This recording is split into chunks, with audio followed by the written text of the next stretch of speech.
Warning. The following program contains scenes which may offend some viewers. Others may experience mild discomfort, nagging backache, postnasal drip, and delirium, followed by rapid heartbeat, swelling of the nose, throat, and abdomen, and loss of facial hair. Repeated viewing of this tape may result in the loss of one's bodily functions, redistribution of facial features, premature baldness, and a difficulty in forming simple sentences. So, if you're seriously considering a rewarding, challenging career as a lawn ornament, this is the show for you.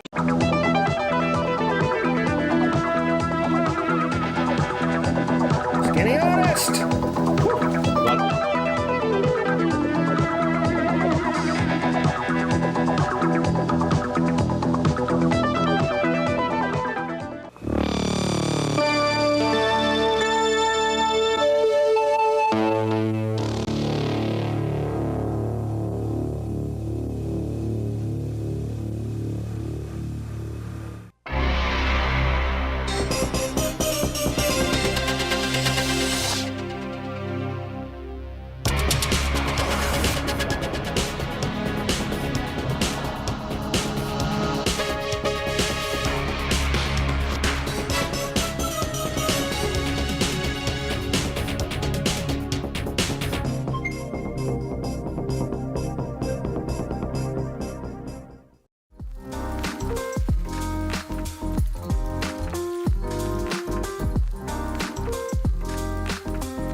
Smell like a dog. You smell like a dog. Hello! Hey. Hello! Hello! Happy St. Patrick's Day. Happy St. Patrick's Day. Happy. Clap it out, Tink. Clap it out. St. Patrick. He was a cruel man. You know, yeah? The snakes like actually... Columbus. The snakes were actually... representations of pagans. He basically came in and drove. Snakes will run out the road. You want some snakes around. They weren't actual snakes. Huh? What's up, everybody? Hey. Happy St. Petrov Day. I love it that St. Patrick's Day was on a Friday this year. And you lasted 30 seconds without a fucking toothpick. Well, I need one. Okay. I'm a holy man. I have a lot of holes in my teeth. Oh. That kind of hole. Yeah. Hole. I'm waiting for them all just to fall apart, and then I'm just going to go get implants for the whole mouth. What's up, Chromie D? Go down to Costa Rica and just get a whole mouth. Implants are like $40,000. Not in Costa Rica, son. Okay. You can get it for like $200. You can actually. Old radio? You know, baby? You can get a woman down there, stay with you for like the whole week while you're down there. How do you get them to leave? How much does that cost? Fuck. What are we saying? Yeah. St. Patrick's Day show. What a fucking set we just dropped. Like a 2-hour drinking song set. If you missed that over on Twitch, shame on you. What the fuck are you doing? There's phone right here. What? Get off your phone, Steve. It's his trademark. No, I want to inform the folks that I know on Facebook. I've told them about Twitch. I need to tell them what they need to do next. It's funny how everybody's always so afraid of Twitch. Like it's saying, like, I don't know, do you guys want to take a class in C++ programming? And you're like, whoa. I know how to do YouTube. That's enough. It's like just another site like YouTube. Take it easy now.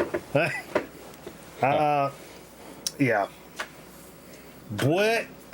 Good times at St. Patrick's Day. I had a good time. I got here a little late, but I went downtown and Double D and Friends. I'm dubbing the band Double D and Friends, which Doug Davis, my friend from the Vagabond Saints, he always puts together bands. And they did this thing a few weeks ago at Finnegan's, which is an Irish pub in Winston. They played U2. They did a U2 tribute. I thought it was great. And they did it again tonight at the Roar, where I performed before. But they spiced in some other songs like Cranberries and Thin Lizzy and stuff like that. So. Thin Lizzy? Normally we start the show off with a joke. I figured I'd go to one of my old school joke books. Yeah. Since it's St. Patrick's Day, I'll be honest, like low key, I was a little bit overwhelmed with you get one shot a year to do a fucking St. Patrick's Day joke, and some of them were so bad. Yeah. I was running into so many bad ones, and you know what I'm doing? I'm gonna ramble off like multiple bad ones in a row. Okay. Okay. So this is a fucking joke book rattler right here. Here's a little bit of a rattlesnake. Is that a joke? Any La Bamba fans? So give me the YouTube address now that we're here. Okay. Shit, folks, No. that YouTube. No, just direct them to Twitch. You sure? I'm sure because I don't Because make right now some of these folks don't understand, and like you said, you were just telling me about the fear of Twitch. So give me the YouTube. Well, but also okay, I don't make YouTube. any money off of YouTube, so I don't really care if they go to YouTube. Well, get them there first. Okay. So it's YouTube.com/Machete Miller. I wish I had Grown Man Record Night as a URL. www. Yeah, you don't forget the www. /Machete Miller. Yeah. Which backslash or slash? Jay, why'd the leprechaun go outside? I don't know. To sit on his patio. Steve. Yeah. What type of bow cannot be tied?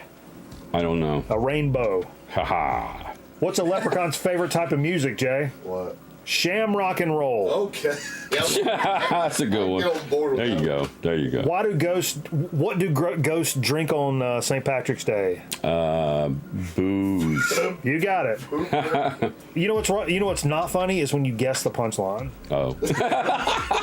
It's literally never been funny in the history of comedy. That's a takeoff of that Christmas joke I told you. What do you call an Irish spider?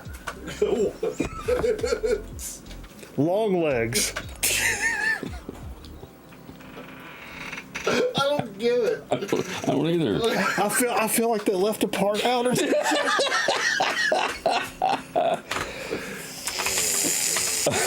Fuck it, I'm in it there.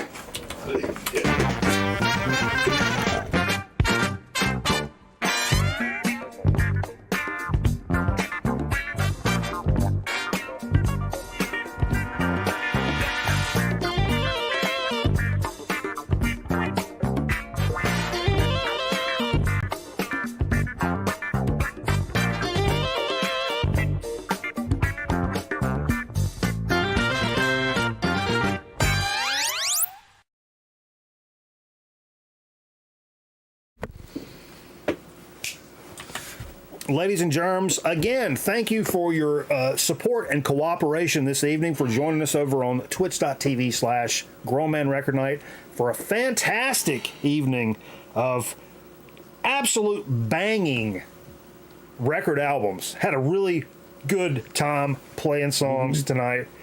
Really cool. A long ass set we did, and it's St. Patrick's Day, and we were talking on stream earlier in the week. You know I stream every fucking day now. Was talking on stream. That's cool. I like that. Yeah, it's better than the alternative. But we're talking like there's not a shit ton of like Irish bands. Of course, you got I forgot even. I was gonna play. This is my one time of the year where I will play like U2's Under a Blood Red Sky. I want to play U2. That's funny. I always like to play Under a Blood Red Sky because it's live and it's got a certain edge to it. Do you have the War album? I do, and I love that. It's a great album. But listen to this. I didn't realize until a few years ago how fucking incredibly polarizing U2 is. There are so many people that you mention U2, they immediately start making the fucking stank face. And I'm like, I don't like a lot of what they're about and what they do, but like Joshua Tree especially, Rattle and Hum, War, Under the Blood Red Sky, like, to me, killer. But you barely start talking about that, and people are like, I hate fucking Bono. Bono's always got to be talking about it. It's like, okay, fuck, I'm sorry. It's not like, I don't know. I never really got into him. You never hear that. When you start talking U2, you never hear, I don't know, man, I never really got into him. It's like, man, fuck those motherfuckers. I've just heard he's kind of a cocky son of a bitch. I mean, he was like that. He was like that before they were. Millie D, U2 was fucking dog shit. Yeah. There you go. that's what I'm saying. But yeah, I always take that time to play. Dude, fuck U2, Metal Theologian. Yeah, it's fun stuff. But you know, I dig some of the. I always love Joshua Tree. I was a kid when Joshua Tree came out. Those songs are just good to me. I don't know, but didn't play that. And Jay was supposed to bring some Thin Lizzy. Didn't bring that. What? Yep. God damn it. That's an L, Jay. Sorry. That's an L. But it's right here in this thing. That forced free record on YouTube pissed me off. Yeah, same here. It was on iTunes back in the day. I saw them in Atlanta. Where you just logged in and you had a fucking YouTube album. I saw them in Atlanta for the Unforgettable Fire tour, and it was one of the. At the time, it was probably my favorite concert I'd ever been to. It was amazing, yeah. And the fact that it was in Atlanta and they did that song. In addition to April Fool, I Bombed the Olympics. Shots ring out in the Memphis sky. There was another song about, it's called MLK. I think it's on that album. Oh. So. Nobody knows. That one? No. Jerry, shut up. We're all friends here, Jerry. Sleep tonight and may your dreams be realized. You're gonna rile people up. If the sun, you're riling. You're gonna rile something. Let it shine. Let it shine. Shine down on me. So what's been? Oh shit! I'm camera focused. So Steve, what's been the deal with you? What's been going on in your world? Lots and none at all. What's been going on? Kind of been. Think about it, Steve. Going through some like changes in thinking and stuff, and I'm not going to sing changes. I basically have stepped away from Uncle Watson's Widow. Is this the shrooms? Wait a minute. Is this all the shrooms you did this week? Wait a minute. No. Wait a minute. Wait a minute. Wait a minute.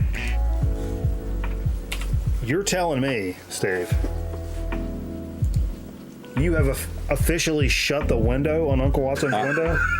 I shut the Uncle Watson's window. Wow. I'm not going to say that, but okay. I'm going to step out of being a central figure in the band and be more of maybe an outside part of it. How many fucking bands is Steve in, for fuck's sake? And that's the thing too. There's a lot going on. And I'm enjoying it, but yeah, there's a lot of work. Yeah. And I'm now just starting to put together the summer concert series again. And I got one guy tonight in his band to agree to do it. So I just got to get a good venue. I think I want to do it at Millennium Center because I really like the stage there. The main Millennium Center? Yeah. Do they still have the underground? They probably do, but they don't ever use it. Man, I've told that story about playing down there. That shit was fucking. Sorry, I'm. They've got little rooms. They look like little jail cells or something. Yeah. And they're yeah. Yeah. Yeah, because you could make that a really cool like underground club. They did. It was cool. Just nobody knew about it or played it. Should do it again. I'll talk to Greg. That's where I played with some of the. Was it Twisted? Some of those. Actually, I've got a really good Insane idea. Clown Posse. I think I got somebody. I think I've just got somebody a job who needs to get a job. Me and James, our guitar player, we killed a pint of whiskey in one of those, or a pint of something in one of those little cells. Their cells were for postal workers to sort their mail. Yeah, it's the old post office / federal building. And it's really cool. It's courthouse, right? It's a court. I don't know. It's courthouse, federal building. Yeah, there's a courthouse. When Steve comes to your town, you'd better have picked out the brown M&Ms. What the fuck? It's on my rider. It's on my rider. That's your rider? Yeah. Yeah, but we killed a bottle in this little bitty cell, and then I think we smoked a joint or some kind of shit in there, and then James was like, hey, man, hey, and we're like, what? And he took the bottle and just fucking, it's a room imagine this was a room, like from this record shelf, like over, it was small, and James took the bottle and like smashed it on the floor, and this glass just sprayed up everywhere, like all over us, and we were laughing like fuck. Good times. Like Beaver and Butthead. Yeah, that's the good old 5 L's days, boy. I'm tell you what, y'all don't know nothing about that shit, boy. You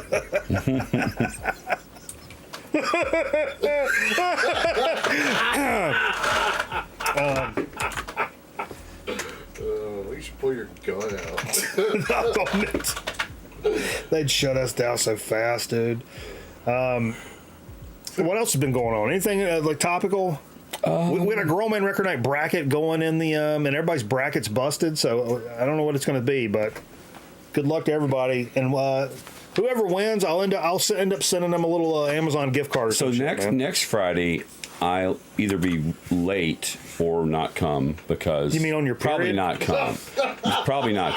The I got tickets today to go to the Ramcat next Friday to see Pinkest Floyd. It's a Pink Floyd tribute. Huh? What I heard on YouTube sounded great, and but they're doing Animals in its entirety, and Animals is one of my favorites. Yeah, so, sure, yeah. Looking forward to that. What's your favorite Pink Floyd album? I may drink some tea. What? What's your favorite Pink Floyd? My favorite. I tell you what really blew me away. Shane says, does this mean Slaw is getting back together? Slaw. Slaw needs to do something. I thought it was called Brother's Keeper. I thought it was called Buttcomb. Originally it was called Buttcomb, but Jay vetoed that because his parents are religious. So Slaw. I want it to be S-L-A with an umlaut. Slaw. Fucking umlaut. I said, look at the Buttcomb. Just remain anonymous. I told you one thing. Speaking of the Five L's, the one thing I've learned and taken away from that is for the rest of my life, if I ever get back in a band and go out and play shows or whatever, like there is no way in fuck am I going to be in a band where you have to explain the name. Yeah. Literally ever. I will say the one I was in before that was called LSOC. Period. With the listless state of consciousness, having to tell. So people here's another idea I have, and one of the reasons I'm going to stay associated with Uncle Watson's Widows because there's a gig in May that we're going to do.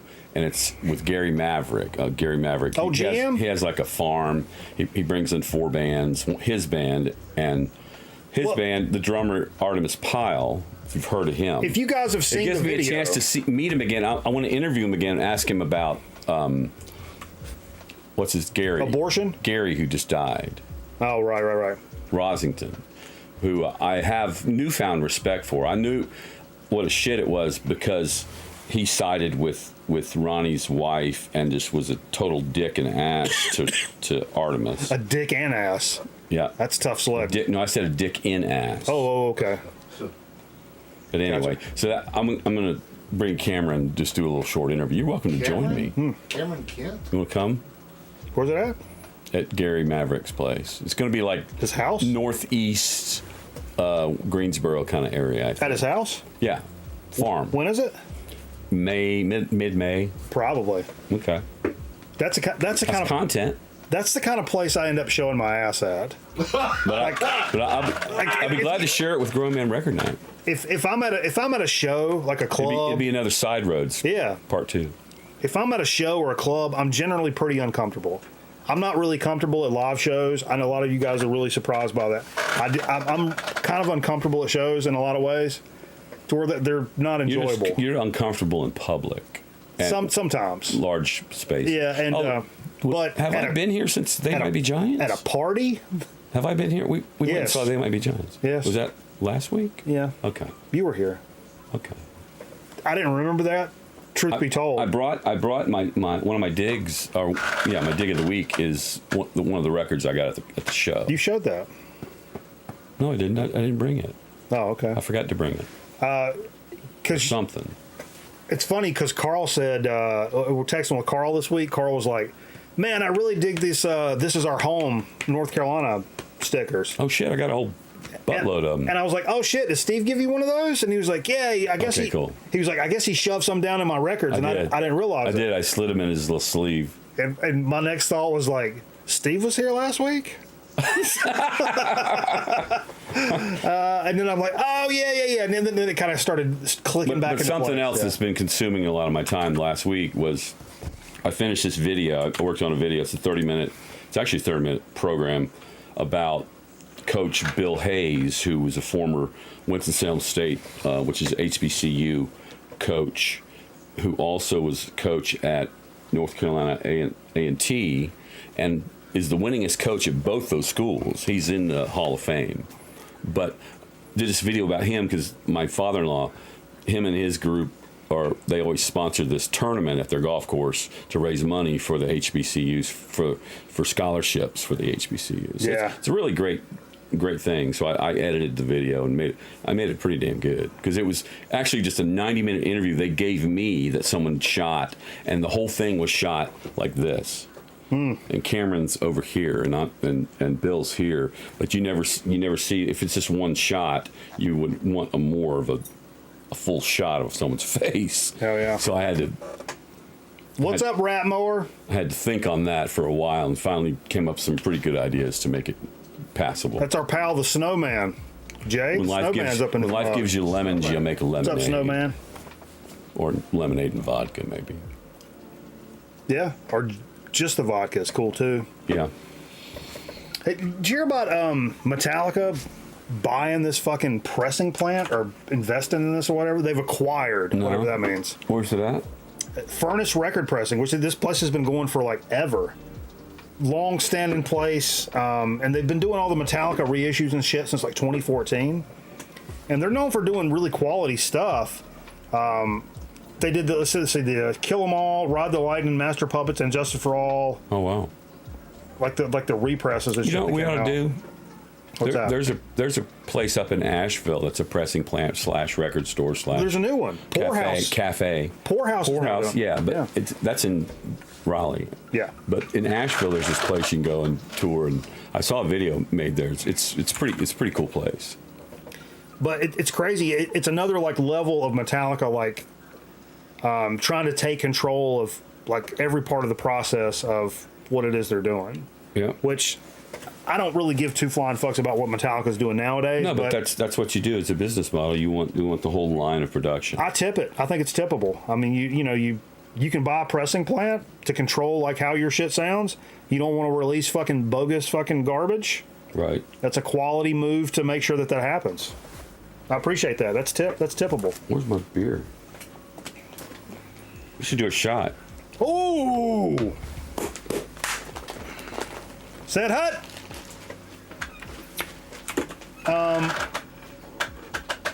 Jay? Also, No, I'm good. Jay, No. what do you guys think? What do you guys think is the best concert film of all time? Steve, Jay, chat. The concert film? Yeah. Grateful Dead movie. The Grateful Dead movie. Yeah. Jay says. Concert film. I really like the band The Last Waltz. The Last Waltz. That's a quality choice. I like the Led Zeppelin one. Song remains the same. Not so much because of the performances, but I like what they did, and it was Martin Scorsese when no one was in the theater, and they switched instruments. And they picked up acoustic, just weird country things, and made this great music, and kind of marched around. Because a lot of people, Last Waltz says Shane. Yeah.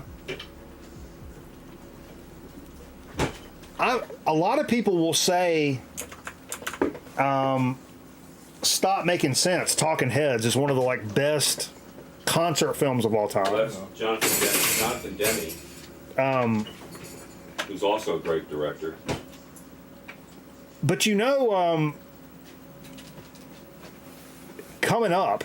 Oh, thank you, Steve. Just some shot emojis, maybe. Yeah, bust some shot emojis. Steve says, "Is this vodka?" Yours is vodka. Okay. But in honor of Ireland, I brought the Drumshanbo Gunpowder Irish Gin. I'll show this off. What a cool bottle, man. I believe that's from Winebender. Yeah, Eric. Who's coming back up soon. I think I just poured the last shot. Nice. Not that people do shots of gin often, but I'm gonna. How about Let There Be Rock for concert film? Which one is that? Concert film. But I would say,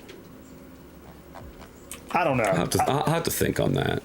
I don't know what I would say, but what I will say is bottoms up. Stop Making Sense is getting its first ever full vinyl release August 18th via Rhino. And it's gonna come with a bunch of like extra shit, and it's gonna be like super fucking cool. You know that Burning Down the House video? Burning down, when they're on stage and they're in the suits and they're all dancing, and there's a little kid on stage too. That's shot at the World Club where my friend Jim worked. That's in the basement theater. Oh, really? Yeah. And the suits, all that shit. Cheers, everybody.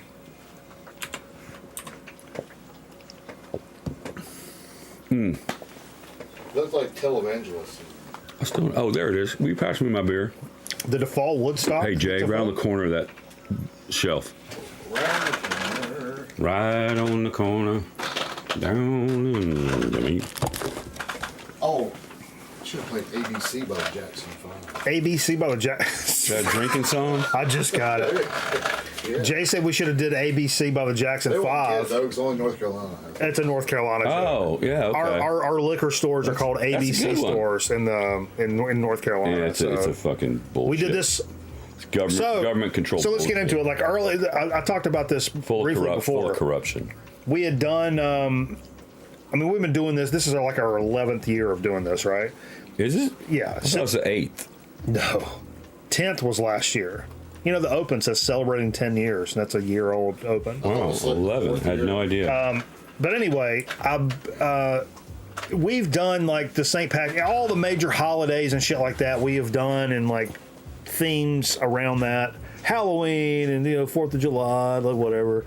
But so we've done the Irish thing, and it's pretty underwhelming because there's only a certain amount of bands from Ireland, and whatever. But I was on the way to work the other day listening to like a local classic rock radio station because I was going to work so late that the morning show was already off the air, if that gives you any kind of idea when I was coming to work. Right. Anyway, but one bourbon, one scotch, and one beer, George Thorogood came on. And I was kind of vibing on that. I was like, oh, yeah, man, I really dig the guitar work on the song. It just kind of has a certain kind of feel to it.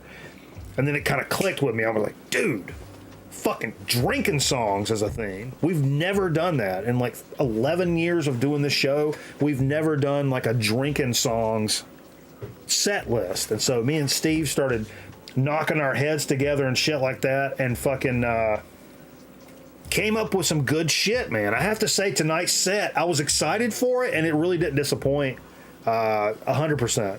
Lots of good stuff. So I can't wait to get into that one we played. What? Yeah, I just posted to Facebook. Okay. Be proud of me. Why don't you just post on Twitch instead? Aaron, there's a band with a bathroom that's pissing on the roof. What the fuck? What are you guys talking about? All right. You guys don't start any fights. I ain't breaking up no fights. I just let them go. Some good music tonight. Absolutely killer. Early on, when I was looking at stuff to talk about tonight, it became like a heavy metal thing, man. Heavy metal, man. Boom, check this out. Yeah, you guys have a tendency to go metal if I'm not around. No. It's whatever comes out. I know.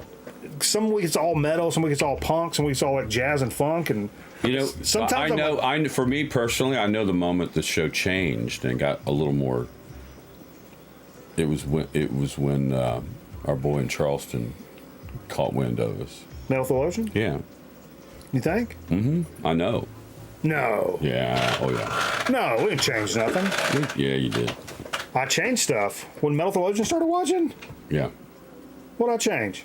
The show got more heavy on. But I didn't have any stuff like that. Change your lifestyle. I guess but as your lifestyle changes, you start You've changed being influenced and buying more records like that, and then play more records like that. Yeah, I've definitely got. I've still there ain't nothing wrong with that. My like early metal. But I'm saying we were much more eclectic. Oh, we were jazz funk early on. A lot of jazz and funk. But there ain't nothing wrong with that. Part of that was maybe I should start my show and do it more like classic. But the reason it was like that more than anything is because we did the classic evolving formula. So every show started with early jazz. We went to jazz. We went to funk. Then we went to like maybe a hip hop track or two. Then we went to rock. And then we went. It made this like progression. But it got so late, we were never getting into the rock. because we kept dragging on the jazz and funk section, and so we would end up, hey, if you want to hear some Rocks records, stick around for after the show, which literally nobody did. Rocks records? Literally nobody. It was poor time management is how that originally happened, because the show was nothing but jazz and funk that we played because we couldn't move. I'm gonna make a show that's classic GMRN, but I'm not gonna do like the show. It'll just be the music, so you don't have to worry about going to the whatever. And or maybe I'll come back and show you how to use Premiere. I don't know. Metal Theologian says it's like you're the Stones and I'm BB King. No, I did start getting. I mean, yeah, that's a good analogy. It probably changed. Metal Theologians really turned me on a lot of like the older metal stuff that I'm playing catch up on. But Mustard. It's when I really got into like stoner and doom stuff, which is all kind of on my own, that really kind of shifted, I would say. Okay.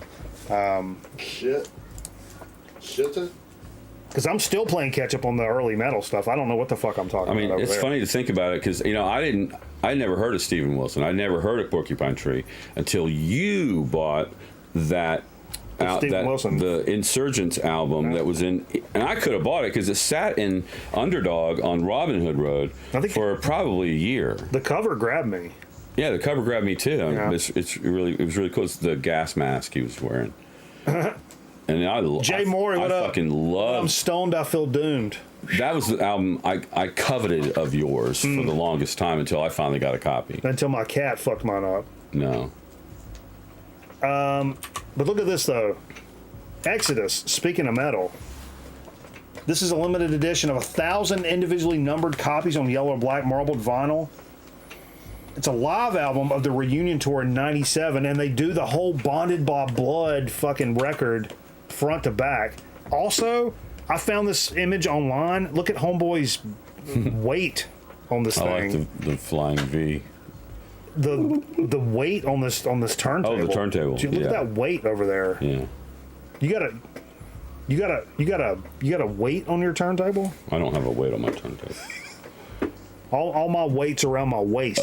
Sometimes I'll set it like a beer can or something on it just for shits and grins. I'll put a toy on it and watch it spin around. Yeah, I like to watch it. I did a video one time for Georgia Bulldogs. I think I put the football or a bulldog or something, and it just like sat there and spin around while I put that to the music of Dooley's Junkyard Dogs. You ever seen those little VW buses that are like, it's got the little needle on them? Yeah. And you, nice guy Timmy, who we play Call of Duty with during the week, he had one of those back in the day. And Timmy's who I bought my original setup, which was like a stack of records like this. It was 2 Gemini turntables and a Gemini mixer, and I bought all that like together from him.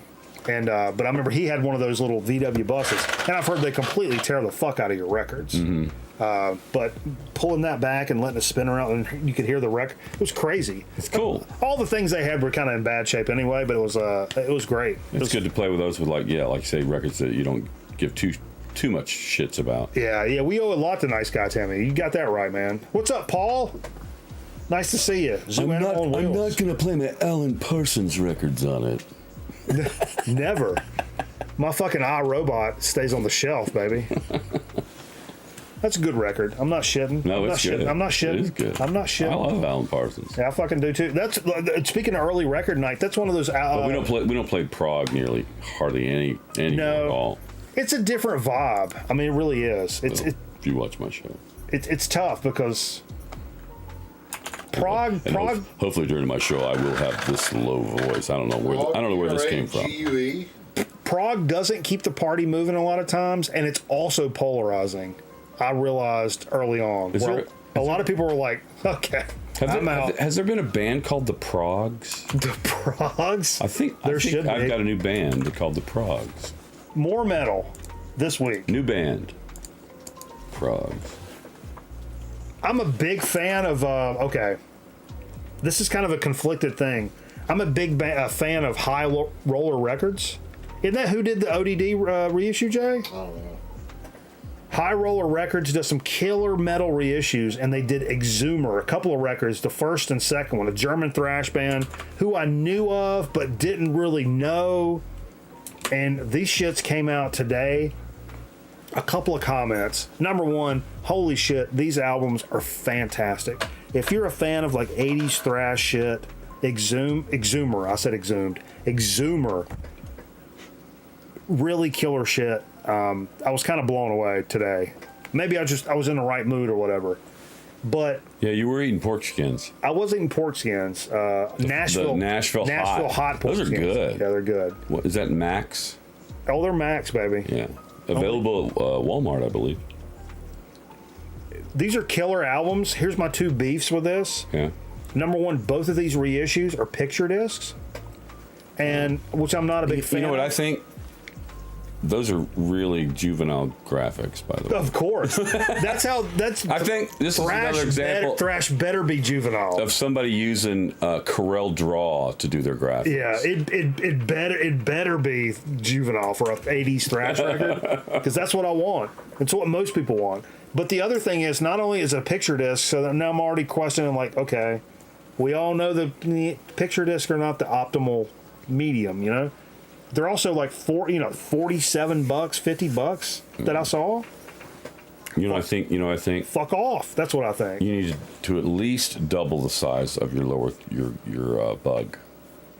The bug? The bug needs to be probably. It has been at least times. now that you have this wider set. Well, it has you need been to take advantage of that and maybe put up some more information. How's that? That looks perfect to me. Yeah, that's pretty good. I think that's probably spot on. At least you can see my face. That's perfect. Like somewhere down in there. Yep. Thank you. Okay. Take camera one. Jerry! I just about did this. Yeah, but I really brought this. I wanted to show this bottle off. It's so beautiful. So I'm probably going to take it home and just put it on the shelf. Make love to it. But yeah, a couple of Exhumer records around a $50 price point for a picture disc. I'm kind of pissed off about that. Here's a band I just learned about today when I was looking up stuff that came out. Right, Giraffes. Giraffes ? Giraffes ! I love the cover, and I liked what I heard. Dude, these guys have been around for a long time, but this is their fourth record. Came out in 2018, called Memory Lane. They're considered a math rock record, a math rock band. Formed in Massachusetts in 2001. I could totally see that. So they were in. I heard a lot of 7/8. But a lot of post rock and progressive rock and experimental avant-garde stuff to go along with the math rock time signatures and shit like that. It was good. I really, really, really enjoyed that shit. It's a really good record. So it's Giraffes. It's like what was I thinking? Giraffes ! What was I thinking of? What's up, Palmer?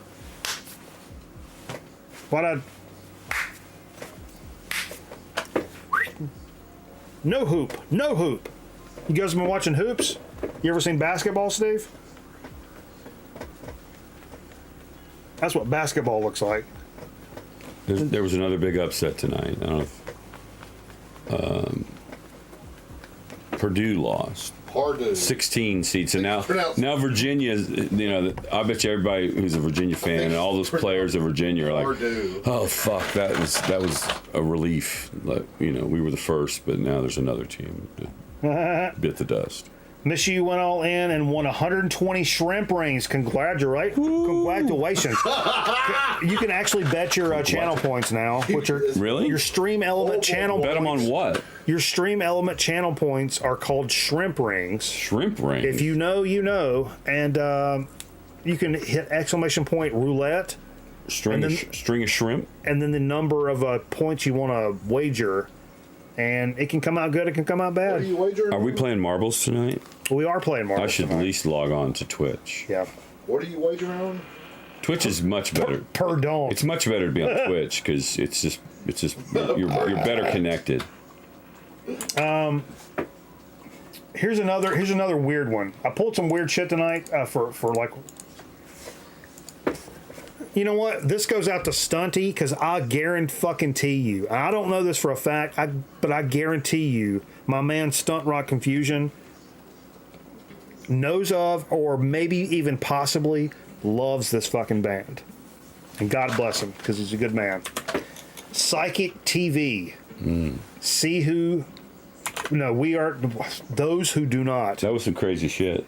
It's so like fucking weird. A pagan wedding or something? Yeah, this is what it says. The sound of classic period psychic TV. This is an older group. So for fans of like Coil, that experimental, avant-garde, weird noise shit. One of the guys was actually in Coil before. You know, there's a band called Bongwater. Yes. I really like them. These recordings on a live disc concert, which they call that, Steve, by Psychic TV in Reykjavik, Iceland, shouts to Ragnar, took place in November 83. At their most esoteric, their most ritual, and often most extreme. Some of the stuff was pretty extreme. This is not a record for everybody. A perfect accompaniment of the legendary Dreams, Less Sweet album of the same year. Out of print for 23 years. It's the first time this shit's getting reissued in a long time. And it's, I mean, what do you call this? It says the full show is interspersed with recordings of pagan marriage. I think that's what I heard. Dude, it's so fucking crazy. Cool. It's cool though. But it's weird. And in the realm of like, I'm literally on the fringes of going crazy. Hearing a record like this doesn't help, and also is fantastic at the same time, because it makes you feel like you're crazy. You know what I mean? Hearing a record like that. You ever have a record like that? And I've always gravitated toward things that do that. You know what I mean? Something that's so bonkers and out there. Hey, what the hell is this from the Restream bot? What's that? Homer. That's a dude on YouTube. And then she that's looked a real down person. and saw miniature houses and miniature people, and inside the miniature people were miniature hearts pumping blood through miniature veins. Is that a giraffe's Her mouth was watery and wet. What? You're freaking Steve out, Homer. I like it. I like it though. It's very, very poetic. Freaking Steve out. No, it's like.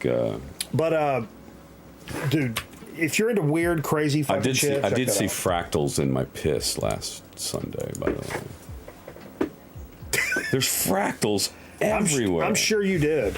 I'm 100% sure you did. And finally, one of my favorite stories in rock and roll that I think is, nobody really talks about this, and I've mentioned this before, but the first Public Image Limited record got a nice reissue today, and I don't think it's been reissued the last few years at least. It's a good band. Good band, and I think it's one of the most unique stories in rock and roll, in the fact that, you know, coming from such an iconic punk band and knowing how punks are and the way that they transition to this type of music, which, while not commercial at all, and were largely rejected by commercial rock stations and stuff. They did have a very popular album, though. But it was... I think I have it. But it was still not punk. It was new wave, I guess. I mean, I don't know.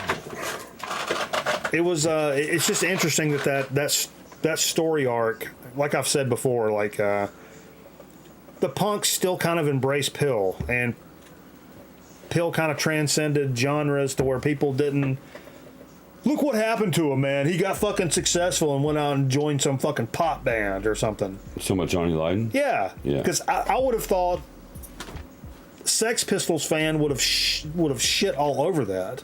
It's funny though, the Sex Pistols really were kind of like almost like a I know it's not, I don't think it was who's your boy, the Campbell soup can, Andy Warhol. Yeah, it was like an Andy Warhol experiment, really, is what it was, in anti everything or whatever.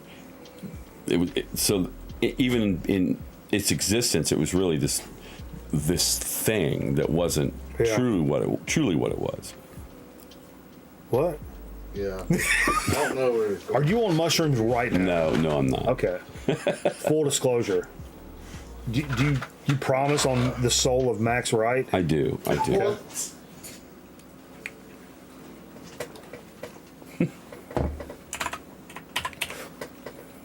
We got to get into what we played, and we got to do it in some serious fucking fashion, because we got so many records to get through, and that we got to. Well, when you do a set, that's what happens. Jay? Jay's leaving. Nope. Everybody say goodbye to Jay. Say goodbye to Jay, everybody. JFC. Having a special this week. Actually, I got a. Actually, let's all send it. Last weekend, I got an 8-piece dinner. We should send Jay. It's really good. We should send everybody send Jay text at 336-785. Oh, and also, what was really good was today for lunch. I walked down to the Corner Speedway, which is a chain, and it's from Cincinnati, so they're everywhere. Oh, it's a chain, baby. Down this way. But when I was walking in the door, I was like, I'm going to get something to eat. I don't know, something weird, you know. Jay doesn't smoke Metal Theologian. No, they don't have a big kitchen there, but it got said the monkey off it his said back. 10 wings for $5. I'm like, 10 wings for $5. Fuck, I'll get that. Even if they're small, but they were big and they were good. They were big and good. I brought you one. Yeah, it was really good. Absolutely killer stuff. Every once in a while, convenience store food is pretty killer. Yeah, never. Advice from a former news photographer: never sleep on convenience store food, especially if it's a Sheetz or a. There's lots of mediocre, mid-tier. So I think we're getting a Buc-ee's in North Carolina, but it's not going to be in here yet. The fuck's a Buc-ee's? You don't know the Buc-ee's? It's this mega like. What's the other one up north that everybody compares to Sheetz? I don't know. Buc-ee's? No. Oh fuck! Somebody will say something. Yeah. What's your major convenience store where you big convenience store that also sells food that's like dope? Everybody compares it to Sheetz, and it's like a big argument. Wawa, that's it. Wawa. I don't need you, Wawa. And my voice is cracked. I do like a Loves. What's up, Jay Ovatory? More about Joe. Killer record. Yeah, more about Jay coming up here shortly. I need another Guinness. I'll get you one. Oh, thank you, bro. Come on, girl. Started out tonight with a little like old school jazz, honky tonk organ, Bill Doggett. I don't know if you call it. I mean, it's funky jazz, like early stuff. It's a classic early on Grown Record Night track or record. It's this promotional copy too. Not for resale, motherfuckers. Killer stuff on the Harmony label.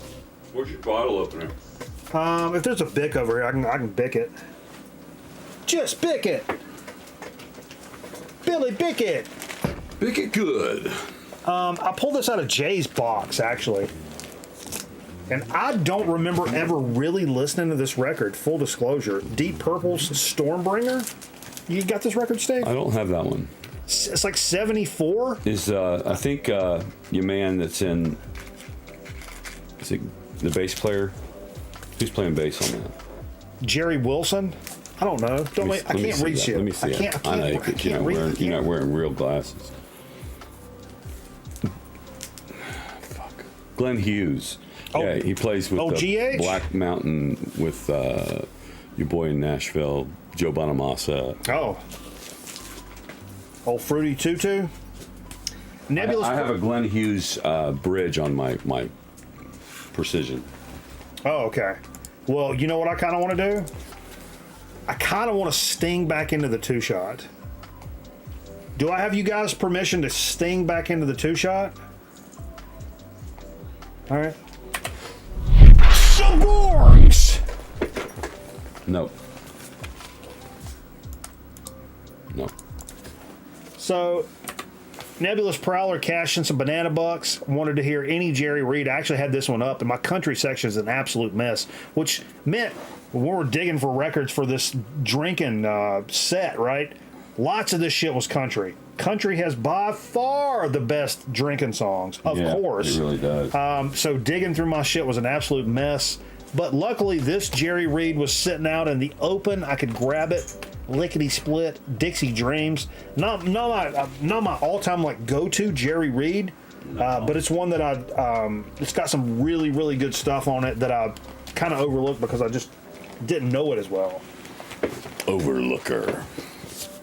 Mr. Winebender cashed in some banana bucks and actually gifted those banana bucks to a birthday boy from this week. Our man, Odd Scotty Strickland, absolute stalwart of the channel. When they poured the fucking concrete for the Record Night studio, Scotty Strickland was standing around fucking smoking dugouts saying that I don't think that hole's deep enough for that post. That's how long Scotty's been around this motherfucker. Said pull out a little Alice Cooper killer. I shitted on Alice Cooper for so many years, for so long, and it's so short-sighted and fucking stupid because this record is an absolute monster. It really is. I don't give a fuck. If you like rock and roll music, just period. If you're a metalhead, you're a punk guy, you're just like classic rock guy, whatever, you don't like this, you need to go revisit, because I'm telling you. There's something about it. And as a kid from the 80s, I knew Alice Cooper from the 80s, and I'm like, yo, that dude fucking corny, son. Like, I don't want nothing to do with that guy. But that record is straight fire. Another birthday boy from this past week, our man Fred Dobbs, he had cashed in some banana bucks a couple of weeks ago, and by the time I saw it, I was out doing something or taking a shit. I don't know what the fuck. By the time I came back, somebody's like, hey, Fred cashed in some bucks. And I scrolled back and I couldn't find it. And he's like, play some Zeppelin, da-da-da. And then when I was asking him, I think he took off before then. So I was like, fuck, I owe Fred some damn, I owe Fred an album side. I said, what Zeppelin do you want to hear? And he said, Side to a Presence. I was like, oh. Hell yeah, son, motherfucker. We were talking about that tonight. Say less, son. Say less. So I saw my friend Brad Dunlap, who's in B-Dubs? called Men in Black, and he loves the fact that we play shit. We play... Premo. I think we play maybe 3 or 4 songs on Presence now, including Royal Orleans and what's that other one? So Jay says, now check this out. Royal Orleans. Jay likes that later Zeppelin better than he does the early Zeppelin. Yeah, I can see that. That's a good. It gets more technical. Yeah, and his thought was, well, the production sounds so much better, and I was like, well, of course it does. Well, but the first album though, there's nothing that sounded like that. And when that first came out, when you first heard it in 1969, think about that moment. It was just like, what the fuck? This guy's standing on a mountaintop playing guitar. Yeah, I'll stand on this hill or die on this hill. I'll breathe on this hill. The first breathe on this hill. The first Zeppelin record is Hill Breather. Is my favorite. Is it? Yes. I think it's my wife's favorite too. But it does not contain any of my favorite Zeppelin songs. Okay. Just as a whole, that experience. What's your favorite? Mine's probably Achilles. Achilles is yeah. And that's on Presence. That's the first song on Presence. Yeah. And we play Presence. Yeah. We play Achilles. That's probably Thank God. It took us forever to fucking do it. That might be my favorite Zeppelin song. And why we didn't record in the studio fucking blows my mind. I was like, what the fuck? Butt studio. Well, we're already into. That's as far as we got into the set before we started doing. And I was still in Winston when you started. This is the actual set. So this is. I've mentioned this before. This is a set for St. Patrick's Day. Oh, I gotta open my.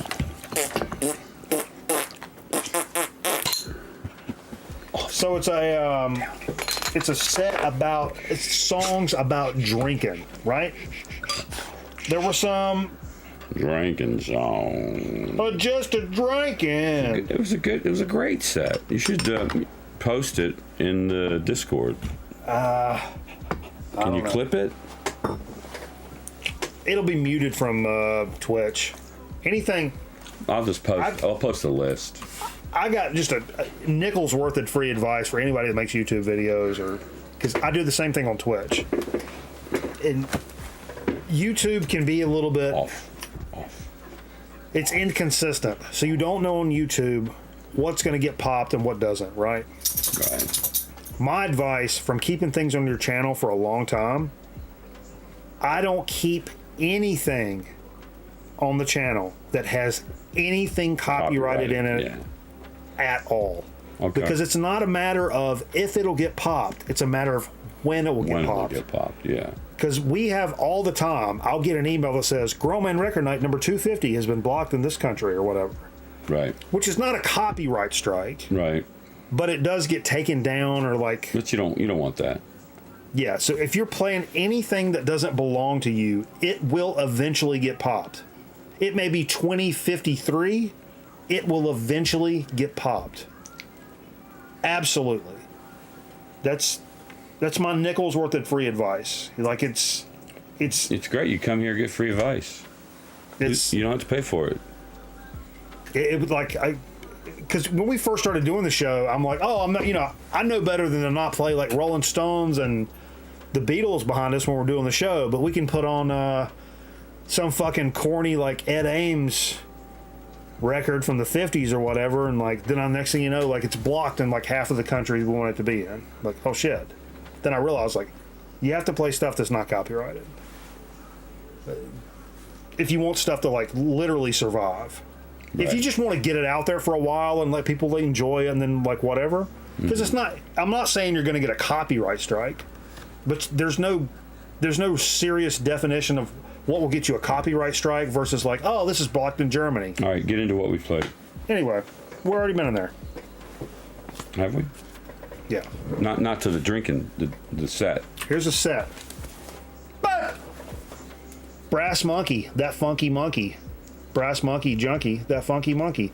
Off of Solid Gold Hits, courtesy of the Boss Man. Boom. We're going to keep this moving and grooving right along. Oh, one of my favorite album covers. See, can I give you these? This is not a place for these down here. What? These Yeah, sure. It's not a place. I got it set up already. Tequila. No. Down. By the Champs, but Down. This is the Ventures cover. One of my favorite covers of all time. Whew. And the gatefold. Baby. Ooh, ooh, ooh, ooh, ooh, ooh. I'd like a side order to that shit.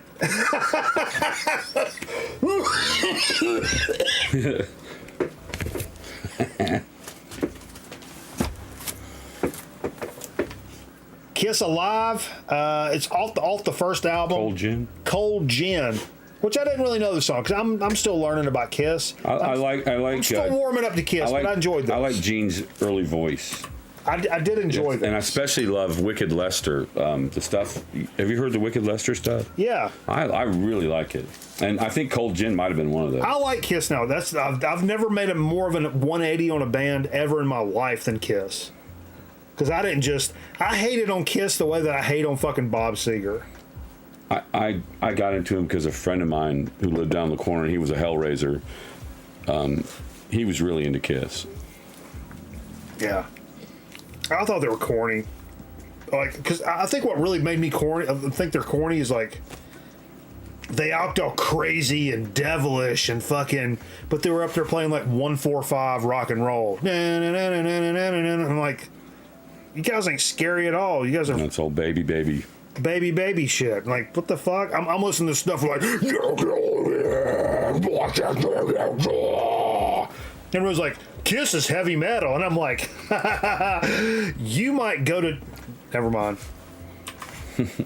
I was getting ready to say something inappropriate. I call it metal. Spill the wine!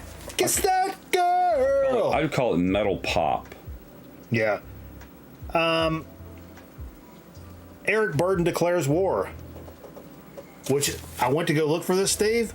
Wasn't where it's supposed to be. And I'm like, God fucking. Well, you got to tell people why that's such a problem. I bought this record back in the early Underdog days. $3, right? I was so stoked to get this. And in the mix, I guess whatever. Couldn't find this record for a literal year. I just bought it and loved it, and then the record disappeared. I'm asking, hey, did you see this record? No, I remember you playing it, blah, blah, blah, blah, blah. And like a year goes by, and then Steve shows up. Hey, look what I found. Like, what? Are you fucking serious? Are you fucking serious? Like, I had no idea.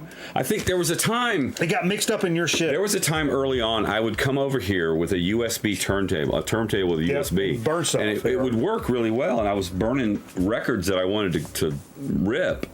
I was ripping stuff, and then it started to kind of fail on me.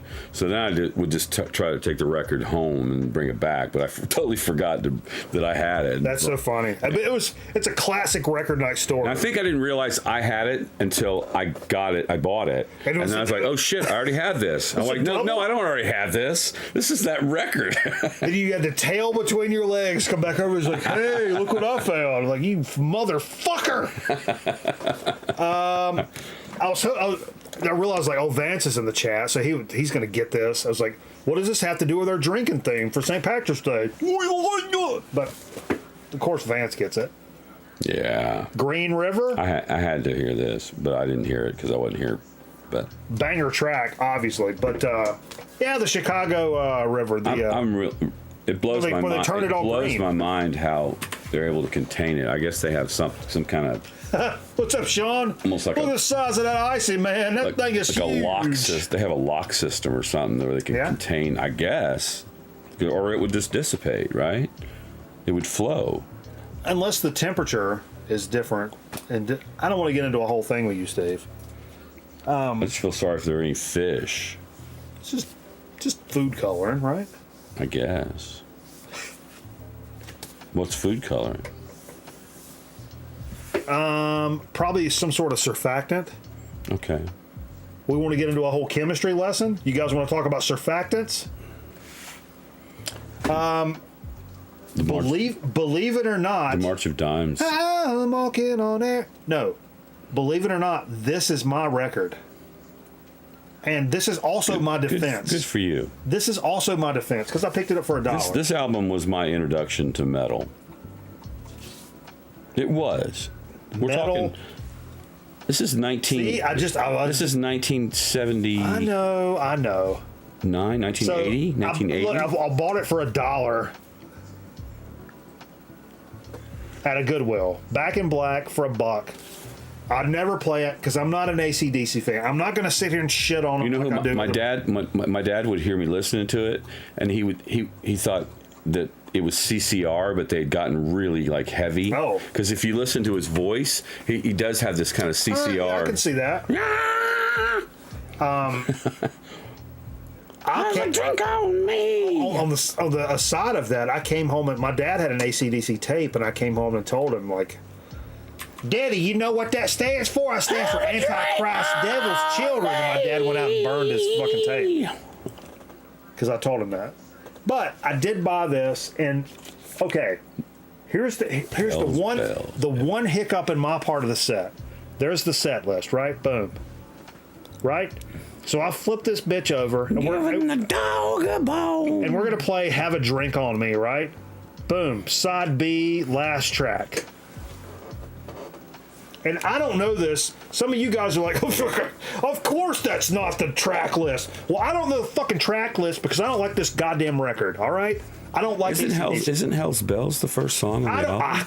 I don't fucking know because I don't listen to this record. Anyway. So the track list was all out of fucking order. We're going to play it after And I had to fucking stop it and find it. Jay's like, that's not the right song. And I'm like, well, I'm looking at the right list. And he's like, no, you're not. And I'm like, what the fuck? And it's like, it's all fucked up.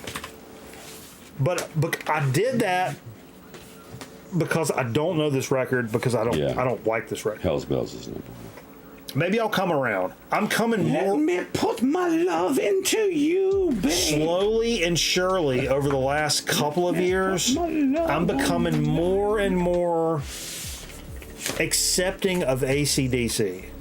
I'm not gonna say I'm a fan. I would say I'm an actual Kiss fan. You know, the thing about AC/DC, they just play hard rock. Yeah. And they're just gonna keep playing it. It's not gonna get any more complicated. Just throw it away. Fuck it. Yeah. It's funny because I would actually. Man, but there's song, like Long Way to the Top. Even Squealer. I don't know. You're speaking Greek. I don't know. What's my favorite? I don't know. It's another lonely evening in another lonely town. Don't know. Too young to admit. Don't listen to them. Not too young to cry. But I'm open to them. I will say I've actually become a Kiss fan. Right on. I have actually become a Kiss fan. I've become more lenient on AC/DC. Bob Seger still sucks a fucking dick, so. Yeah, it was stupid what they did. What? All right, moving on.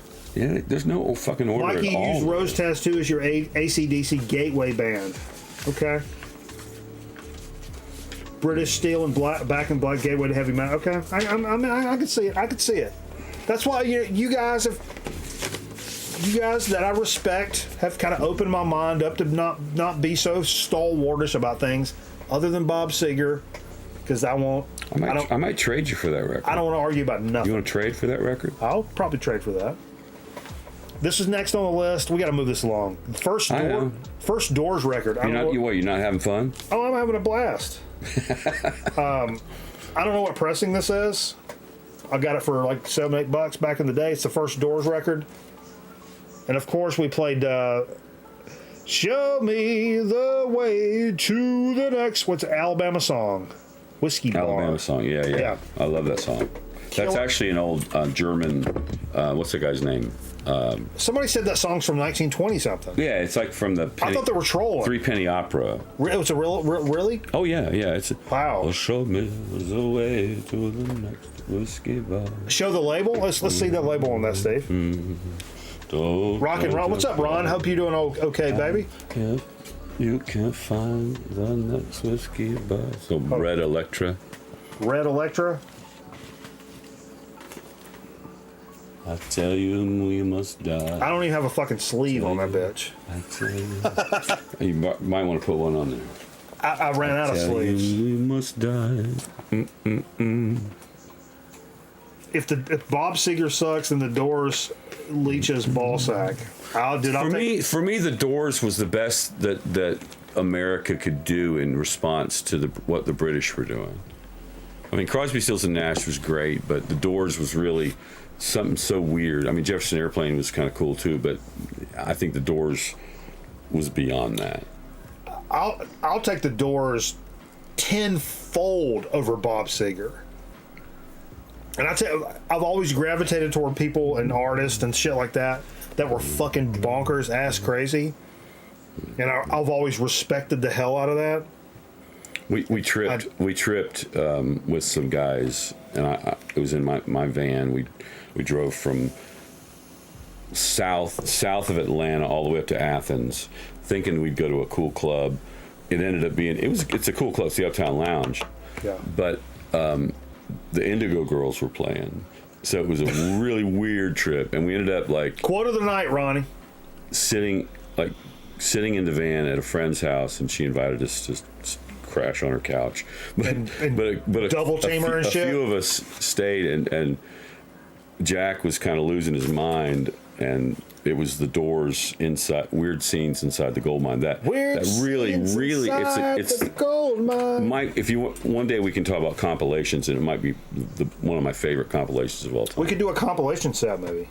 Other than the Moody. How would you do that? Compilation set. You couldn't do it. Anyway, best compilation. Oh, it would be like a 24-hour thing. So.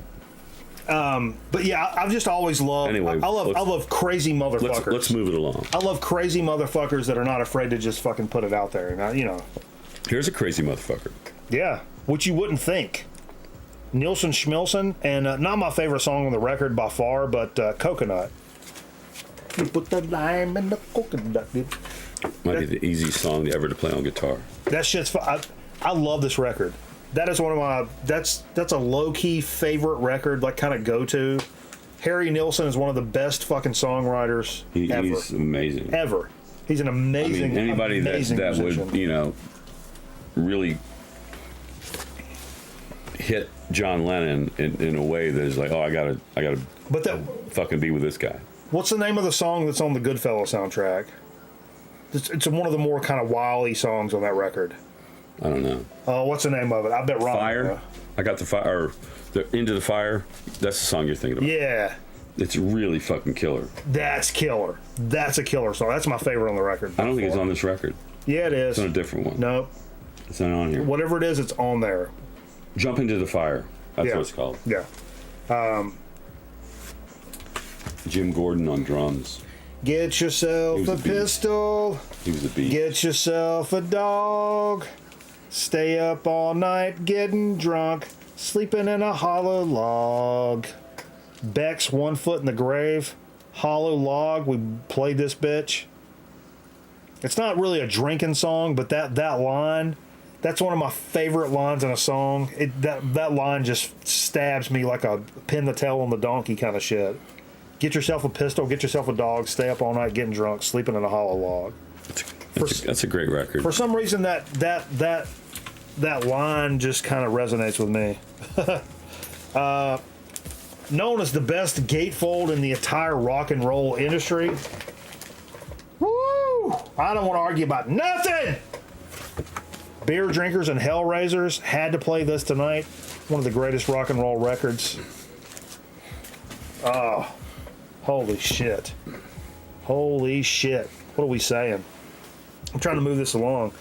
Had to flow in another little hip hop joint in this shit. You see the gatefold? That's what I said. The best gatefold in rock and roll history. I'm just kidding. I heard you. Are you Jay trolling me right now? I heard you. Cypress Hill's Tequila Sunrise, courtesy of the Boss Man from back in the day. Little Tequila Sunrise, not my favorite Cypress Hill, but I had this joint, so I had to play this joint. Yeah. Look at the back cover of that. That shit's fucking crazy. Look at his afro. That's fucking weed, bro. Come back on 420 and play that. Fucking weed, You're bro. gonna play that on 420, aren't you? You know, Carl mentioned last week because we got the 500th show coming up. And I think we got some people coming up for the shit. And that's a cool label. And Carl was like, if you delay it like 1 week, your 500th episode will be on 420. And I was like, oh shit. Let's have a technical breakdown and just bring it back the next week on 420. I got a 6-pack. Dude, 6-pack on Black Flag's Damaged. My third or fourth favorite song on that record, but had to play 6-pack. Of course. Why did that have a sleeve? I don't know. So many of my records don't have sleeves. You gotta get on it. Well, I ran out of them. What year did this one record? I'm always interested. TV Party, like it progresses. The shows change. Yeah. Monday Night Football. That's incredible. Dallas. Fall Guy. It's funny because when we first, me and cameraman have always it'd be like a Saturday night, and he's like, I don't know, what are you doing, man? You going to the fucking show? I'm like, nah, man, I don't think I'm going to the show. Like, I mean, we could like. I was like, wasn't you going out with that girl? It's like, nah, she fucking canceled and shit. It's like, what are we gonna do? TV party? And then he'd be like, TV party? Really? We'd look at each other and be like, fucking TV party. Are you serious? Yeah, so we'd get stoned and watch like Who's the Boss for like 6 hours and fucking end up wrestling on the floor. So you really had TV party? Yeah, TV. But yeah, fucking ain't. Tell me, Hank, why do you drink? Why do you roll smoke?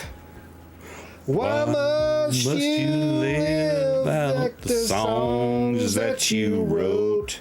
Well, Hank Williams Jr.'s Stop greatest and hits. think it over. Family tradition. Put yourself in my unique position. If I get stoned, drink all night long. It's a family tradition. Woo. Baby, baby, baby, baby. It's funny he says, I'm very proud of my, daddy's name, but his kind of music and mine aren't exact. At the time, I think that was the case, but now when you look at it, you think it is pretty much the same. Yeah. I mean, these guys. And I'm sure he had to at some point want to separate himself. You want to take enough of that to where people like want to come see you play. Oh, sure. Well, his story. His mom was like a helicopter mom who was wanting him to be a Hank Williams cover band, basically. Who wants tacos? Shane. Statler Brothers, Sean? Yeah, I like the Statler Brothers. Counting flowers on the wall. That don't bother. Is that Elvira? No.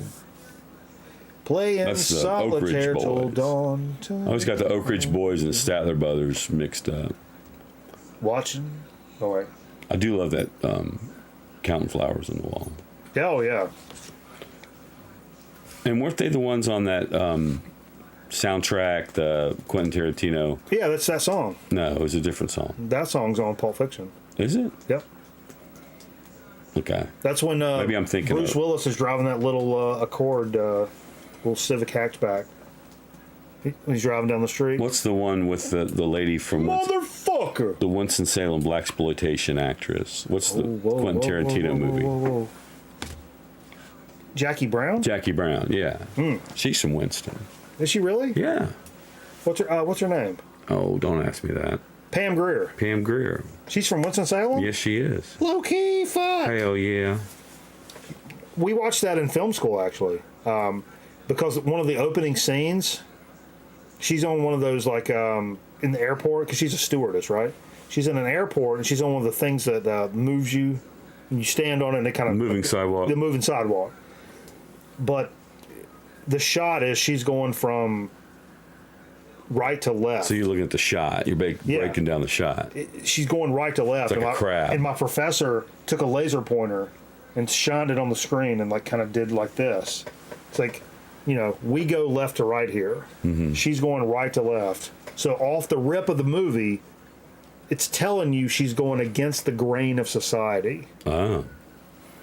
From the very first shot. That move has to be twice as fast because of the conflicting directions. Yeah.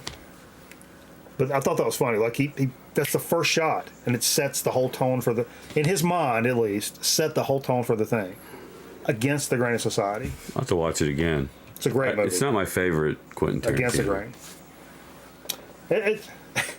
AK-47, when you absolutely, positively have to kill every motherfucker in the room.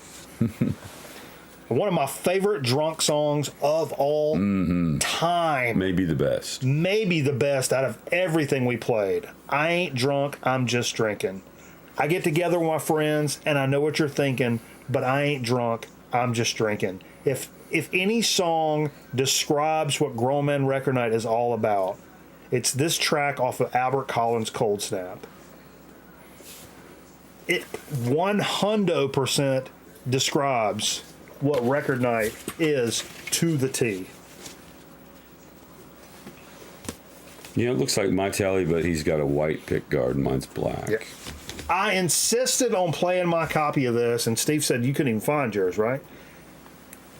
This has been He's playing the fucking capo, man. Probably. This has been a running game with myself for about the last 5 years.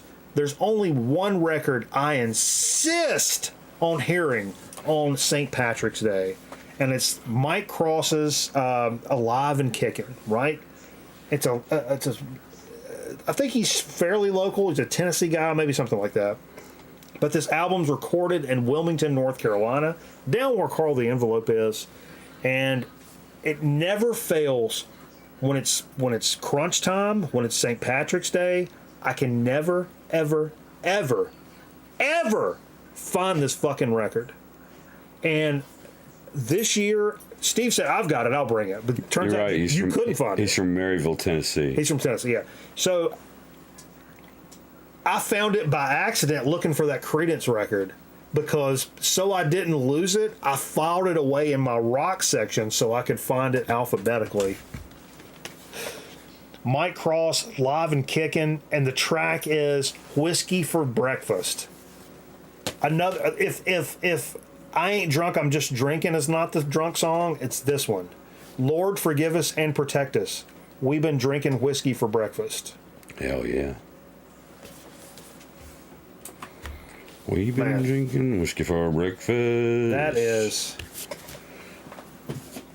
It's a great song. Albert Collins Collins plays an F sharp major tuning capoed at the 10th fret. The one on this one looks like it's on the 8th fret. Wow. But I'm sure he plays up and down on that higher air, that region between like 5 and 10. That's interesting. 10 is crazy. That's an interesting. Wow. That's like playing. Why don't you just play at Nashville? Play at Nashville tuning. That's That's actually crazy. Then we started getting into some of the stuff you played, Steve. when Steve showed up, Van Halen 2. Which one did you play off of this? Bottoms Up, baby. Bottoms Up. It's a great song. Killer song. It's probably my favorite drinking song. There were actually, I played 2 Van Halen. I was unsure I had this record, and Steve and Jay both said, I don't think you do. Turns out, you know what? I have 2 fucking copies of that record. Oh, you do? It's a great record. Yeah, it really is. What's this one here? Country Sunshine. You said this is a fucking K-10? Yeah, there were some, while I was going through my comps to get some of these other records, I realized, there's some that don't really have documentation on, so... Look at this cover. This is a K-Tail record, but I saw the jar and I was like, there's got to be a drinking song on here. And there is. It was a great one. It was Willie Nelson singing... wasn't it Willie Nelson? No, this was George Jones? Oh, it was George Jones. Yeah. Bartender's Blues by George Jones. Yeah. And it was really good. Hell yeah. Later, like 1978, I think.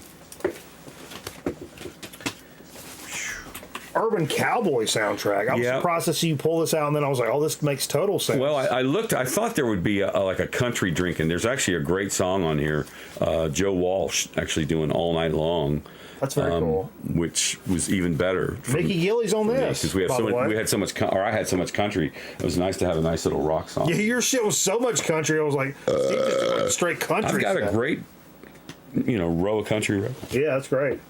Here's another compilation. Another comp. And this one actually, you could probably play this whole record for drinking songs. Sure. But there were 2 in particular. It was Willie Nelson doing "I Gotta Get Drunk," which is a great song. Yeah. And there's another guy, "I Had to Get Drunk Last Night." That's apparently 2 people had to get drunk. Gotta get drunk, and I had to get drunk. And this is this was left over from my set. I kept this out to use as a banger closer. And I wasn't sure when Steve was going to get here. This was... Oh, it broke. This was given to me by Carl the Envelope. It was actually from his mom's collection when she passed. God rest her soul. And she turned out to be a big flogging Molly fan, man. And what a kick-ass record to play on St. Patrick's Day. We should play the whole record, actually. This is Drunken Lullabies. We played the title track, Drunken Lullabies, but you could play this whole record. We're going to play it after the show. You could play this whole record for St. Patrick's Day. Let's be honest. Play it after the show. That's what we're going to do. And the shouts to Carl, and God rest his mom. Now, what's his mom's name? Oh, I can't remember. Sorry. I can't remember. Carlene. No. Carlene. Hey Trish, right up. Trish just said, "How about Hey Bartender" by the Blues Brothers? Yeah, we played that. Trish just spot on the fucking money right here. Boom. Nice. Right there. Bullseye. Hey Bartender. Bullseye. And also, I actually played the intro. I played the intro because they do that Blues Brothers intro, which is which is Sam and Dave. Yeah. Oh yeah, Salmon Dave. It's my favorite seafood related soul band. Salmon Dave. This is a low key surpriser right here. This might be my favorite Charlie Daniels album. It's a grower, not a shower. That's what it is. I had no idea. Charlie Daniels Band? Look at that vest, first of all.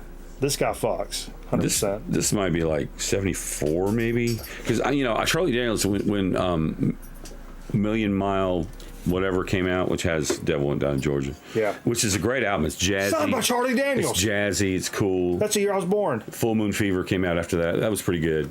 But... it took me a while to go back and hear earlier stuff, which is actually really, really good. That shit is... this thing rocks. Funky as fuck. This thing rocks. Really, really funky jamming stuff. CDB, baby. CDB. What is this nonsense? This is a compilation of early blues. Okay. And there was a song on here, something about Whiskey Lightning Blues or something. Let me see it. I can't read it. I know exactly where it is. It's called Good Whiskey Blues by Petey Wheatstraw. Petey Wheatstraw? Petey Wheatstraw, yeah. That's comedy. Probably should be in a bag. Keep it moving. I was ready to shit all over this. In fact, I did shit all over this. Well, you shouldn't have. I've got a couple of these, and I don't ever play them because number one, the covers and the cover and the name and just fuck. It is a really tight. It's a tight band. It's a really good band. But the track you played, I don't know about the rest of the album. I can't remember. But the track you played, it fucks. And I'm down with it. It's the title track, "Champagne Jam" by the Atlanta Rhythm Section. It's a good song. It was funky. It's a great band. It's tight. Yeah. In the pocket. I'm gonna go see. For Merle Fest, you should come with me. No. I'm going to go on Thursday. I heard about the lineup's terrible. No, but here's where I'm going to go. Thursday, I'm going to go and get there early enough, like 3:30 or 5:30, to see Tommy Emmanuel, who's an amazing guitar player. Tommy Emmanuel's He great. plays everything. Yeah. And after that, Little Feat's playing. Yeah. I think you would enjoy Little Feat. I like Little Feat, but I don't want to go an hour and a half to go see him. I'll drive. Jesus Christ! I know. Y'all meet me at Merle Fest. I can probably get some more tickets if anybody. I mean, if anybody wants to go, I can get more tickets. If I was on some hard drugs, maybe, I don't know. Best of Red Sovine. Oh my God! I didn't know Red Sovine looked song. like fucking. He looks like a preacher, maybe. He looks like Virgil Ward. If anybody knows who Virgil Ward is he a fisherman? He is. Virgil Ward is a fisherman. There's Fisher. He's a bass fisherman. Virgil Ward. He got a 10-pound Blue Ridge. A TV fisherman. From back in the 70s and 80s. Well, there's a song that Red Sovine wrote called Colorado Kool-Aid. It's a can of Coors. Dude, what a great song. So awesome. What a great song. And he starts off by saying, I was in a bar talking to a bunch of Mexicans. And it just, goes on. Apparently some guy gets kind of rude with one of the Mexicans, or what Mexican like cuts his ear off. And take a little York of that. What, this is Nick? Yeah. It'll wind you up a bit. Okay. But yeah, Colorado Kool-Aid is a great song. And I noticed on YouTube it's been covered by a bunch of country artists, but nobody can do it like Red Sovine. Yeah. That was killer, man. I really enjoyed that. A Prime record I actually don't have myself, Diamonds in the Rough. Yeah. Killer stuff. Look at that head of hair, boy. Really good. Jesus fucking Christ. What is he doing here? Performing. Is he? His hair's performing. And then on the back, look at that. Smoking a cigarette. That's what killed him. It was a cigarette? Yeah, it's a cigarette. Ain't got no weed in it, boy. Fuck. No, what'd you play off of this? We played Yes, I Guess They Ought to Name a Drink After You. That's awesome. Yeah. That's killer. Steve Goodman plays acoustic guitar on it. Oh, is that right? David Bromberg plays the dobro. Wow. What a lineup. Yep. That's I think I saw David Bromberg at Merle Fest one year. Black Market Baby. Tell me about these guys. All right, so this is a punk band out of, I think, D.C. Uh-huh. And, when I was starting to try to look into finding some punk, and I found this fairly cheap, I think at Ed McKay's or somewhere. Or no, Underdog? That's Underdog. Underdog. Yeah, that's an Underdog song. $15. There's a guy that used to work with us in digital sales. Uh-huh. He was in a punk band. He was in that. You got the cassette. Oh yeah, the Sarcastic Assholes. The Sarcastic Assholes. And I would ask him, right here. "You heard of these guys?" And he's like, "Yeah, I know. This is great. It was a great band." These guys. I actually have. Yep. Shram it.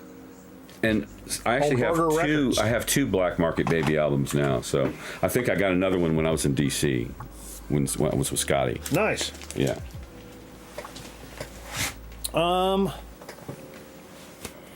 Little Hoyt Axton. Yeah. He's a real country heavy. One of our greatest songwriters. Yeah, Hoyt Axton is such a monster. I don't have this. What a great album. This has The Pusher. This has Joy to the World.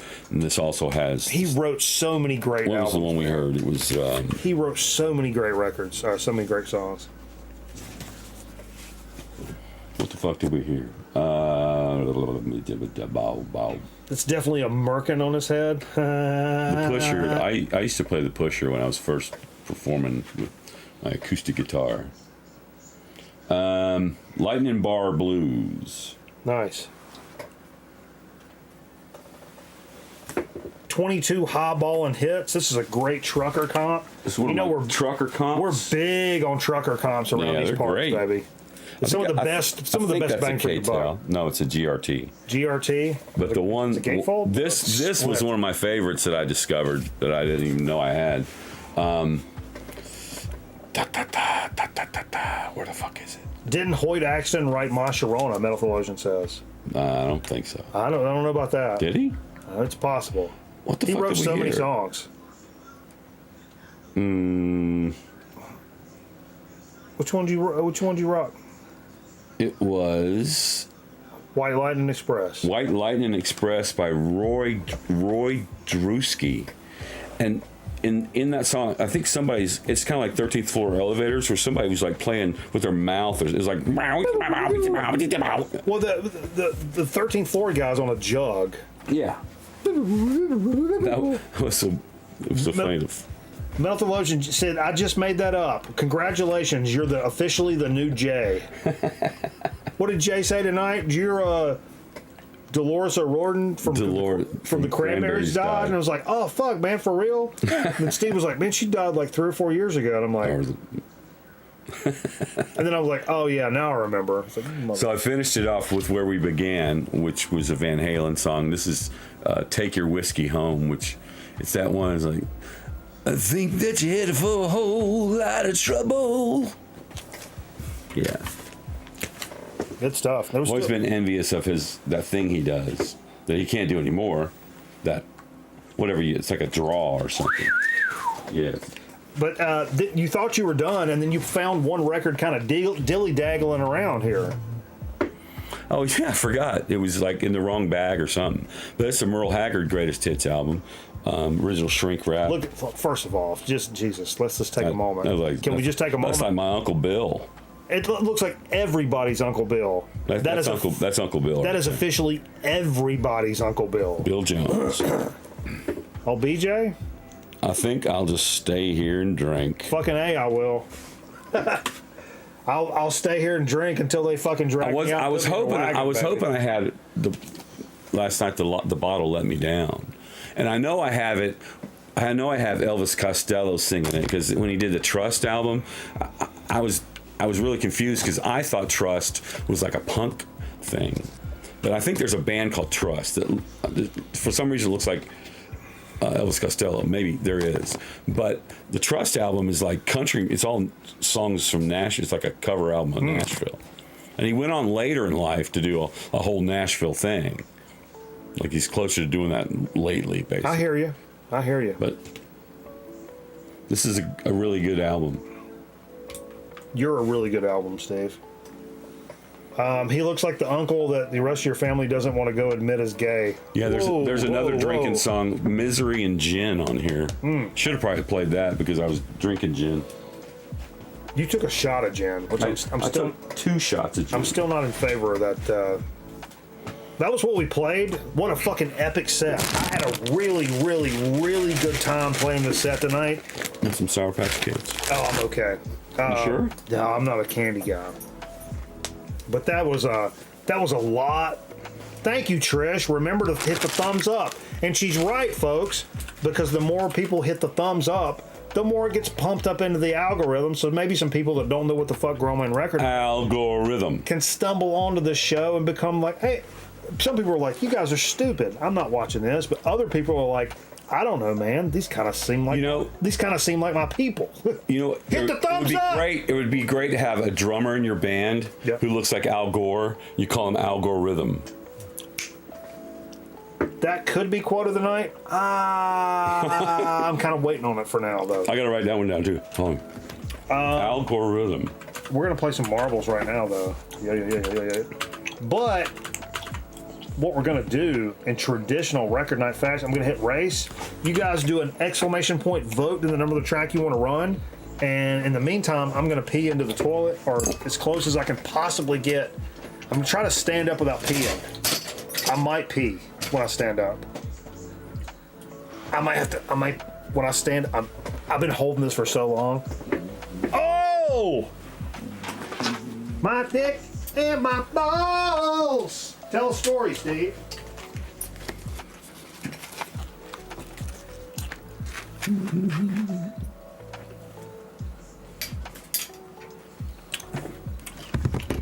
Mm-hmm.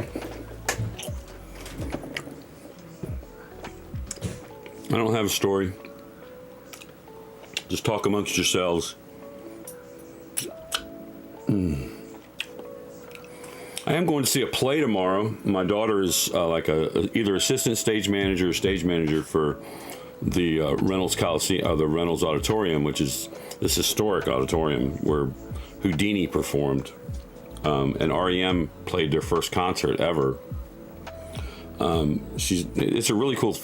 It's such a wonderful thing to have your kids in a high school that actually has that, right next to the school.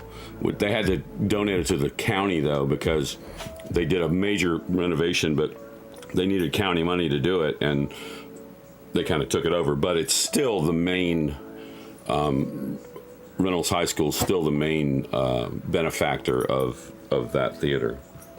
So, but we're gonna go see a play tomorrow, and I think it's The Wizard of Oz, but I can't remember.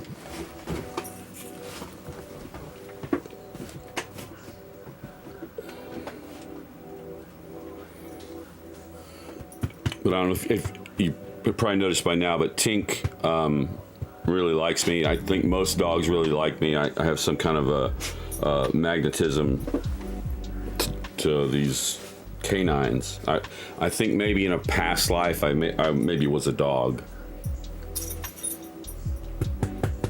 I'm a dog whisperer, right? We're gonna throw that away. Come on, team. Whoops. What? I walked in. I'm not being a dog whisperer. Fuck. I legit walked in. Steve's in the middle of talking about how he may have been a dog in a previous life. You guys reminded me to never, ever take a piss again. Jesus. Fuck my butt. Oh, God.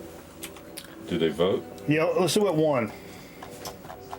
We got 3 votes for On the Felt. On the Felt? That's the only people that voted. Thanks a lot for participating, guys. Appreciate you guys. Appreciate it. Yep. You guys are great. Are you being facetious? Maybe a little bit. I get pissed off sometimes, Steve. Are we playing exclamation point? Yeah, exclamation point play. Hold on. I'm trying to read this fucking thing out over here. This thing is fucking dirty as hell. I need some ice. You got isopropyl alcohol? Maybe. I could probably use vodka. I've got pop off, yeah. That's alcohol. It's not isopropyl. It's not isopropyl. There's 38 people in here. I expect to see 38 people hitting exclamation point play so we can get a good game going. I don't think we've ever run this track before. Unless I'm just fucking faded. Let me see. Let me get in the game here. I'm kind of faded though, Steve. What am I doing? Play or vote? Exclamation point play. Okay. Exclamation point play. Piquet. Oh, Piquet, not Piquet. Play. Lovely day for a Guinness. One of my favorite Goodwill pickups ever is this glass. An official Guinness glass from I think it's back in the late 70s. I think it is. Killer fucking shit. Yeah, you're right. If there was 500 marble players in here, that would be cool. Yeah, everybody get in. Get a good spot. Get a good one. Oh, someone says explain the exclamation point vote thing. So you can actually vote on which track. So how many tracks are there? 100? I don't know. I think it's 60, maybe 60. I don't know. So exclamation point vote, and then the number you would say I really like 50 or whatever, and it's Steve's butthole, and that's a weird example. If enough people vote for the same thing, we play Steve's butthole. Yeah. So the exclamation on Twitch, the exclamation point is considered a command. So lots of things can happen after that. Hey, Alf's on. Alf's on. So I can do like this and the exclamation point funk. See that where it says play some funk turkey? Huh? There's so that triggers a command. It's all kind of keys that you can trigger. I don't have a bat. I need my bat. Oh, I'm sorry. It's soaking right now. The fuck? Yeah. Oh, I got a bat too. Here. All right. no more than this is running. So let's go. Boom. We're hitting start. Oh, look, there we all are. That's a good group. That's a good. 18 is a good group. It's a good group. It looks like looks like a scene from X-Wing. Remember that game X-Wing? I was gonna say Death Wish during the rape scene, but either way. Okay. Which one? 1, 2, 3, or 4? Either way. Yeah. Take your pick. Big Burly Bro Eric Weinbender owns the track record. Here we go. Skinny artist. Skinny artist out to an Roman early record lead. nights. Roman record nights. Oh, and boom. Whoa, Mr. B. Off to a nice little hole shot. And Mr. B's coming around this side. Whoa. So he made the jump. Most people are going the other track, though. Oh, Aaron Griffin's coming up from behind. Big Burly Bro. That's the ghost, I think. Oh, is that the ghost? No, the little character's got the ghost. Mr. B off to a good start here. Really good start. Marbles. Nebulous Prowler. Can you pat me one of these? Yeah, man. I have to track. Get on it. Butt track. Wait. Who was this handsome motherfucking gentleman out in front? Oh, God damn it.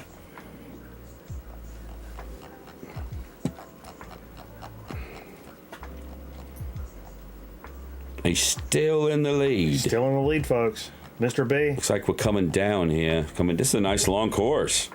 I like it. But we got to go through the cornfield. Oh. The whoop-de-woos. Got a restream bot. What? Is that a player? That's Jace House. That's my man, Sonic Doom Spaceman. Uh-oh. Nebulous Prowler. Everybody jockeying for position. Look at this. Look at this. The nifty gifter.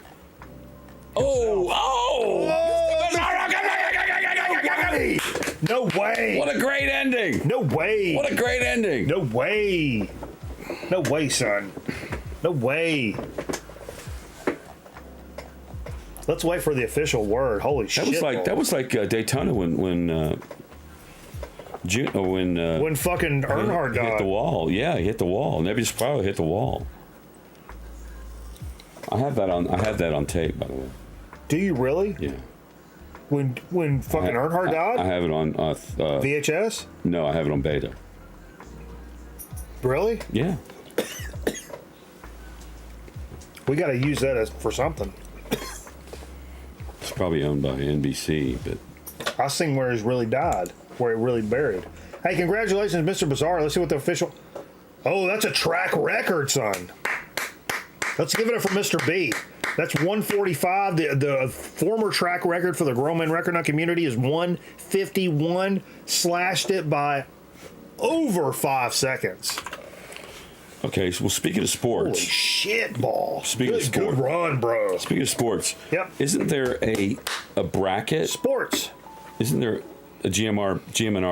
Yeah, we talked about that earlier. Bracket. Yeah. We did talk about it? A little bit. The Record Night bracket going live in the Discord right now. I don't know who's. A lot of top teams have lost already. Is there a prize for the winner? I may send out a little something. I'm thinking about dropping out a little Amazon gift card. $200 gift card or something? Nope. Take it easy. we're nope. Officially not. Jerry, can we edit out? Mark this. Just have him revoice it. Mark this. Have it. $20. Reblock this. Wait. $2 gift certificate. Oh, what's that line? You see that X? That's your marriage line. That means I died. There's a break in it. That means I died. No, there's a break in your marriage line. Show that again. Look right here. Yeah. Boom, and that's what happened. Oh, really? Yeah. That's a marriage line? Yeah. Whoa, bro, I'm freaking out right now. You see the M, right? M. Oh yeah. There's just one letter there. Oh shit. But I think that means you do get married. To what? I don't know. Oh fuck. And we're done. Thanks for watching. You better get in. Fuck. You better get in. Probably not. If I keep letting all this. Is it time for dig of the week? Yeah, dig of the week. If I keep letting these lymph nodes go unnoticed, I bet that doesn't happen.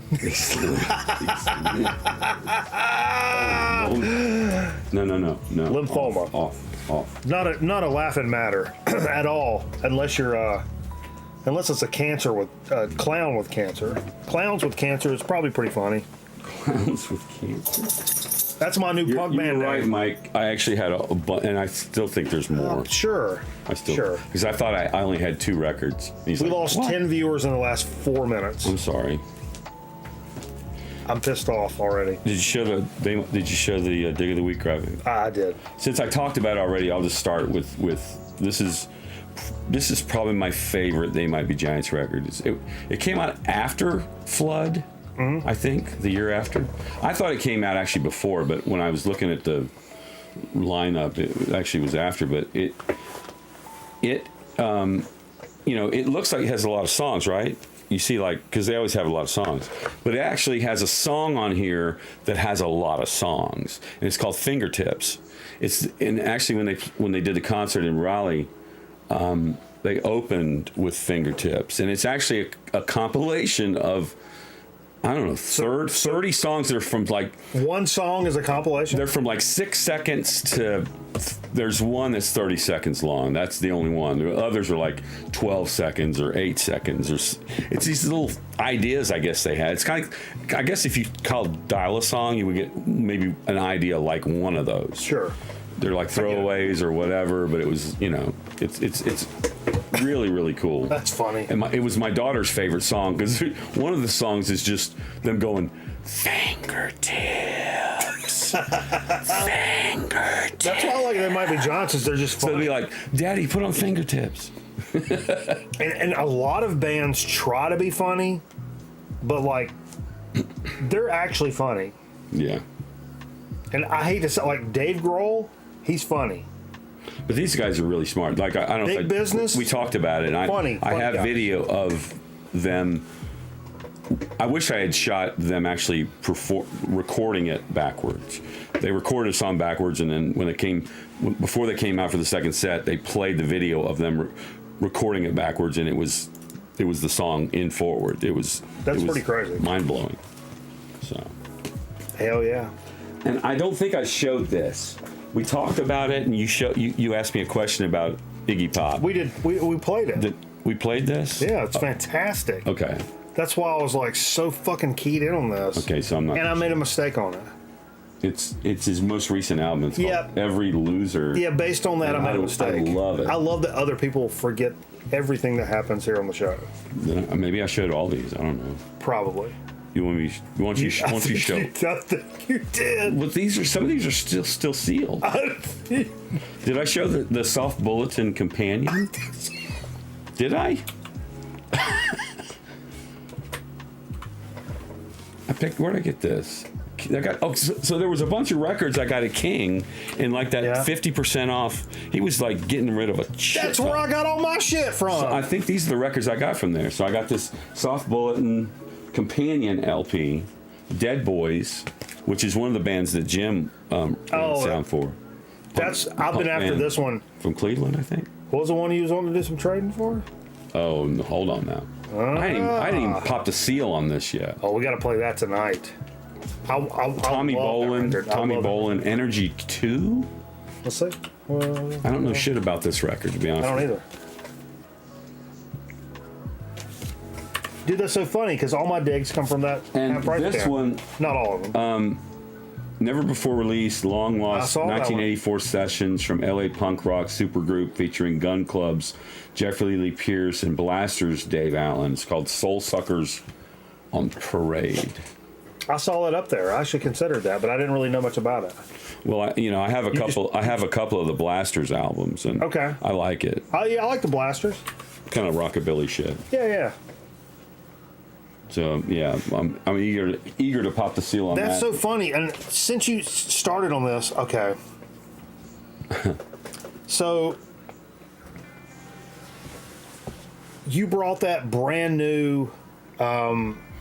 First of all, I have to say, I went up to King Records. I had a gift certificate, a bereavement. You went to see Jerry? Went to see Jerry. And I've missed Jerry, and Jerry missed me. It was very cool. People are going to think that that's the same Jerry. Different Jerry. You sure? Yeah. But it's literally the first time I set foot into a record store since probably September. September? I was going to say October. That's the longest I've gone since I ever collected records. I thought we went to Underdog one day. No. No? No. Because when I walked in there... Maybe I dreamed it. It was a fucking thing. I was just kind of walking in willy-nilly, and then when I actually kind of walked in there, it kind of grabbed me around the fucking... You should come over. choke. You should come over and we'll go to the honey hole. Yeah. It just... But it grabbed me and said, "You're in a record store." And it was like, fuck. And as I'm start like, pop, I start popping through like some of the U stacks. And you get that tactile thing going on, and the audio and the smell. Everything kind of clicked in, and it was like I was really happy to be back, and also like really sad at the same time because I've not been back. Sure, it's and melancholy. Yeah, it was weird, but and also I was really hungover. Actually, I realized I was really drunk. Really? Well, oh, this was Saturday after. Yeah. It wasn't because I told you You were guys, with Carl? Yeah, because Carl was here last weekend. And I told you guys, Optic was playing last weekend. It was a home major, Call of Duty major. So we woke up. You made Carl watch. We woke up online gaming. We woke up Saturday morning, and like me and Carl got up at about the same time. Took the dog out, got some caffeine, and I was like, "Yo, the first matches are getting ready to start." And I was like, dude, Optic is like one of the first matches. And I was like, we got to take a shot. And like, I pulled out the fucking pop off and took a little shot before the Optic match. But I was already kind of feeling a little weird. Normally I get up and I feel like I don't know where I'm at. Speaking of which. Whoa, that was a cool sound. I don't know if there's any left in you. Oh, well. I'm going to find out. I got plenty of other stuff. Well, there's something. I can wet my let's do another shot. Wet my lips with it. Would you grab a Maybe I'll do a mix a shot. Yeah. You got any kind of mixer? I got Mountain Dew. I could use Mountain Dew. I got some pears and some apples. Vodka, gin, and Mountain Dew. What do you think? Ghost pepper pickle juice. And with a no, where's the Anyway, I went Sour Patch Kids. The fuck? I don't know. Sour Patch Kids. What was I saying? You were talking about going to the record store. Yeah, and I think I was making something kind of poignant, and then it turned into like, where's my fucking what is this?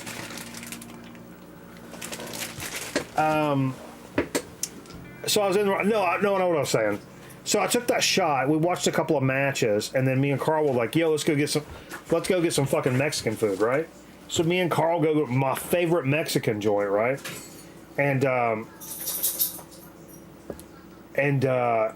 remember like while I'm eating like the chips and salsa, and like I wasn't even drinking. We weren't drinking at the Mexican joint. We were just eating chips and salsa and fucking get some food. And I remember thinking like, man, I think I'm like fucked up. Which is, it was like 2 o'clock in the afternoon. It's like, why am I like fucked up feeling? And then after we ate though, I got like real kind of weird in my head. And we go to the record store, and it's the first time I've been to the record store in, like I said, since September. And I bought some cool shit on a gift certificate, a bereavement gift. But Steven mentioned that Iggy Pop record he brought over, the last one he released in 2022. And it's absolutely killer, that Iggy Pop record. And I thought this is what this was. And so I was like, I texted Steve a picture. What day was that, Saturday? I texted A&M Steve a picture and said, is this the Iggy Pop record that you got? Steve was like, no, that's a different one. But it was in that, like, everything's half off bin. And so I was like, I'm going to pick it up. Because it was like $31.99, which means I got it for like, $16 or whatever. It's like, boom, Iggy Pop. Epres or whatever. It's a Black Friday. Mine was thing. only $20.99, so I only paid like $11 for it. But check this out. as I learned more about this, there's a reason this is not sealed. I mean, not popped yet. From 2012, it's Iggy's like a take on doing like a crooner record. I might like it actually. And it's not bad, but it's not what I want to hear from Iggy Pop. Half of the songs are in French. I was upset. But also when I was in the store, I was extremely dizzy. I'm not kidding. I thought I was going to hit the dirt. So I was making some pretty sporadic decisions at the moment. I don't know what I'm going to do with this. I'm either going to take it back to Jerry and be like, bro, can I exchange this? But I only paid $16. I can get 20 all day long off of Discogs, or if anybody wants to buy it for what I paid for it, we can work something out, or I don't know. But I'm not gonna. I don't want this record. So I made a mistake. That's a brand new record. That's what gift certificates I think do for you. You start making mistakes because you get kind of a little willy-nilly about stuff. I forgot to look this one up. I'll do it right now. How many you got, Steve? I'm done. You're done? Yeah, I showed him real quick. Okay. There's ones I got at King. La la la la. Can we do a shot? Yeah, let's do a shot. Okay, look at my shot. So this is. Hang on. Can I take it to that camera? God damn it! I feel like Ryan Seacrest. I'm in my last weeks here. I'll hold it up. Ryan Seacrest is leaving. Really? Yeah. This is part gin, part vodka, with Mountain Dew, and there's a couple of Sour Patch Kids embalmed in there. Okay. What do you think of that? What I think is the very first question that comes to my mind is... I was a mixologist, by the way. What does it feel like being a 13-year-old girl? Also, this is from the guy who, in third grade, went home to watch Bozo the Clown and have lunch and make my own sandwich. I made a bologna sandwich with icing. Did you really do that? Cheers. Bologna and like cake icing? Mm-hmm. Doc, I have no clue where the beats came from. It was in Chicago when we lived in Chicago, and it would show Speed Racer cartoons, which is amazing. Oh yeah, what a great show! Jesus Christ, that's a sorority girl shot. It's good. Sour Patch Kids are a choking hazard. Hey, cheers, everybody. Appreciate you cats hanging out with us. We have a lot of motherfuckers in here tonight. Channel 44 WSNS TV. In Chicago? Yeah. Wow. We lived in Fort Sheridan, which doesn't exist anymore. Now it's these really expensive lakeside condominiums and shit. North side. I watched we went back and I watched Bozo when I was a kid. Looked at the area where the house was. It was right next to a toxic landfill that I used to play in all the time. That's funny. So Bozo came on after school for you? No, it was lunchtime. They didn't have a lunchroom, so everybody in the school would be bussed back home, and we would have lunch. It was like when I was on Forrest Gump. Steve was in the movie Forrest Gump. Well, no, I wasn't. It got dropped. The whole scene got cut and left on the editor's floor. But I'm in the bonus features. You see the scene of the march into Selma, and I'm an Alabama State Patrol officer. Yeah, you are. So they had to break for lunch, and they put us all on buses and took us, because we were at the state line, South Carolina and Georgia. Are you saying little bridge? Are you saying they bussed you in? Industrial side of town, but there was nowhere to eat, and they didn't have a canteen set up, so they had to bus us to the canteen, which was in a totally different area. So we went and had lunch, and then we came back. Zemeckis was fucking furious at whoever fucking designed what the hell we did to take everybody away. It took so fucking long to put everybody on a bus. Robert Zemeckis? Yeah. So anyway. That's funny. But the whole scene got cut. Aaron wants to get you to sign his DVD. They said it kind of fucked up the pace of the movie, because the movie's moving at a certain pace, and it's a timeline movie. So, and you get to that point, and it takes this weird kind of turn in time. But it was cool to see the cameras in action because they use those high speed cameras. Yeah. And they're kind of on their side, and you hear the. It's really like, oh shit, that's really fucking cool. That's funny. It's funny. This is kind of an inside the numbers kind of thing, but one thing I miss about,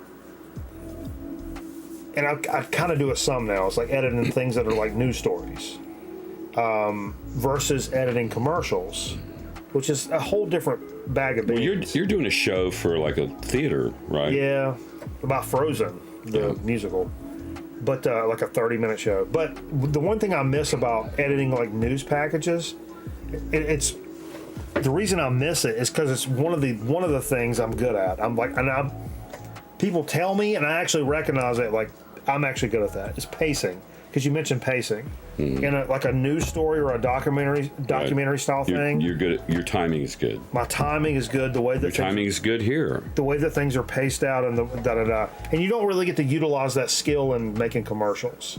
Every now and then. Well, you do in a rhythmic way. In a rhythmic way, but you only have 15 seconds, 30 seconds to do it. I did one little news thing the other day, and I realized I missed that because I feel when I'm kind of like in the flow state of like. Hey, I was thinking about because it's a flow state.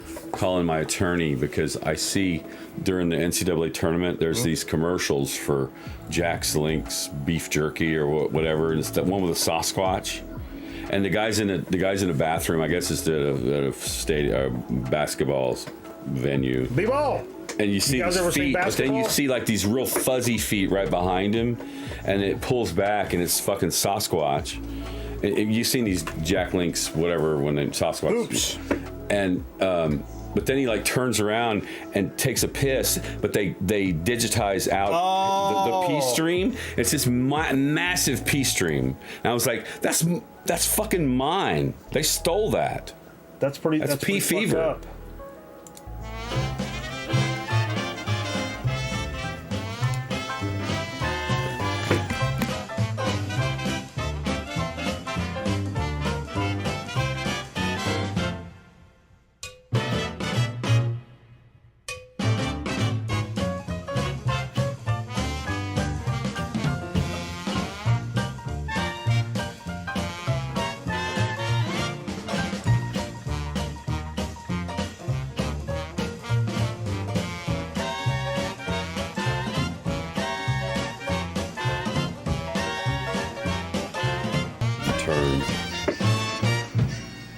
Cool. Yeah, that's what's fun? It's funny looking on that now. I had no idea the cameras did a reverse of, because that was obviously the darkest spot on the side of the house where I thought it would be cool to pee, but it's actually the brightest spot on the camera. So I picked this up for. Okay, check this out. So everything in this section you were talking about over in King Records, right? Yeah. Half price. Yeah, because he's something about big tax bill, and he's mostly like RSD. It's all RSD stuff. Most of it's RSD stuff. Yeah. So and he was like, even if it's been like marked down before, it's still half price of that. And I saw this, and I'm like, oh shit. Neon Christ, 1984. Mm-hmm. And I saw the sticker. It says. These classic 1984 recordings feature William Duvall, Alice in Chains, and Blast. First released in over 30 years, all analog remasters from original tapes, 12-page oral history book. It's on Southern Lord, transparent red vinyl, whatever. But if you notice, it was $21.99. Marked down to $14.99, which means $15. Shit, man! I got this for like $7.50. Brand new seal. Is that it's like early Stoner Doom? No, it's a fucking hardcore record. Oh fuck! I was blown away. Me and Carl were both like. Carl turned around and did like the Carl like. He was like the Carl. He was like, "What the fuck is this?" And I was like, "Neon Christ, 1984." Did he have any more over there? Yeah. $7.50 I paid for this brand new fucking record, man. What time do they open? It is so fucking killer, man. It's really, really good. That's really cool. I was really impressed with this record. 100%. Damn, dude. All right. So impressed with that. Here's one I haven't even opened yet, but I know how killer it is. I've listened to it so many times, courtesy of our pal Scotty Stricknon, for undisclosed reasons. The second Dead Cross record came out, one of the record, like last year, the Record Store Day. So, Dead Cross, for those of you that don't know, it's a little project. I don't say little project. That seems like I'm discrediting what's going on here. But it's a Mike Patton thing, right? Mike Patton, Michael Crane, Dave Lombardo's on this shit. So it's like crossover thrash hardcore. But what's funny is, and this is so cool, like I said, it's still sealed. This was, I think it was, I can't remember what it was. I ended up getting this for like 13 or 14 bucks. Brand new Dead Cross record. And I was like, this didn't sell? And he was like, no, man. But here's the quote I love from Mike Patton about this record. Because it's funny because they got back together and basically did like a thrash record. I mean, it's kind of like a thrash record, right? In a conversation with Rolling Stone, he says, I'm not some young tough guy trying to prove a point. For me, making a record like this, it's entirely a musical adventure. I just think it's fun. It makes me smile a lot. Fucking A quote of the night. When you've done a bunch of different things in the music industry and but you realize, like, at the end of the day, you know what's really fun? You know what's really fun? Getting together with your friends and making like a fucking thrash record. Of course it is, right? Of course it is. Of course that's fun. That's the epitome of rock and roll. So I'm really stoked to fucking check this. Oh, whoa! Look at the back cover, Steve. It's freaking me out, bro. Whoa. Killer stuff. I can't wait to bust this bitch open. Yep. And then I got one last record I picked up in here. And again, it was on Ipecac? Yeah, it's on Ipecac. I found this. This is a Cleopatra thing. I have listened to this. It's Iggy and the Stooges, More Power. So this is some shit from Raw Power. That session that I guess didn't get attached to those releases, and way down the line, these songs got released, right? And this is the result of that. And we jammed it last Saturday, and me, Carl, and Jay were having a good fucking time listening to this shit. I can tell you that. Iggy and the Stooges, More Power. This was not a half-price joint. Hello. Good night, nice. Mama. Don't flip the table, whatever you do. Don't go flipping the fucking table. I got a fucking lymph node right here that feels like a goddamn soft. It's like a softball in the back of my head. In the morning, do I have cancer? You could have cancer. It could be benign. Bring it on. It'd just be a little tumor. Bring it on. Little sack of fluid that, you know. I would say I've had a good run. The run has been mediocre. Man. I used to say that. I've had a good run. Now the line has changed to, it's been mediocre. Fair to middling. I'm writing an autobiography. Yeah. It's based on my experiences, Jerry. Killer record. Wow. Look at that torso. How much you pay for that one? Oh, it was 20. It was 25. Yeah. 26. But you got a half price? No. Okay. This was not in the half price thing. Oh. But it was on my gift But certificate. shit, man, it's awesome. Yeah, but it's killer. It's killer. Cock in my pocket. Yeah, that's one of the highlights of the record. And I got one more I want to highlight. Came in a box. Got a message from the drummer tonight on Facebook about this. He's like, I don't know if you knew this shit came out. It's like, yeah, of course. What the fuck? I know it came out. Wish I had an overhead camera for this. Overhead. I could go grab that one. Look at this. Poster. This has got to go up in the fucking... There's space on that wall over there, by the way.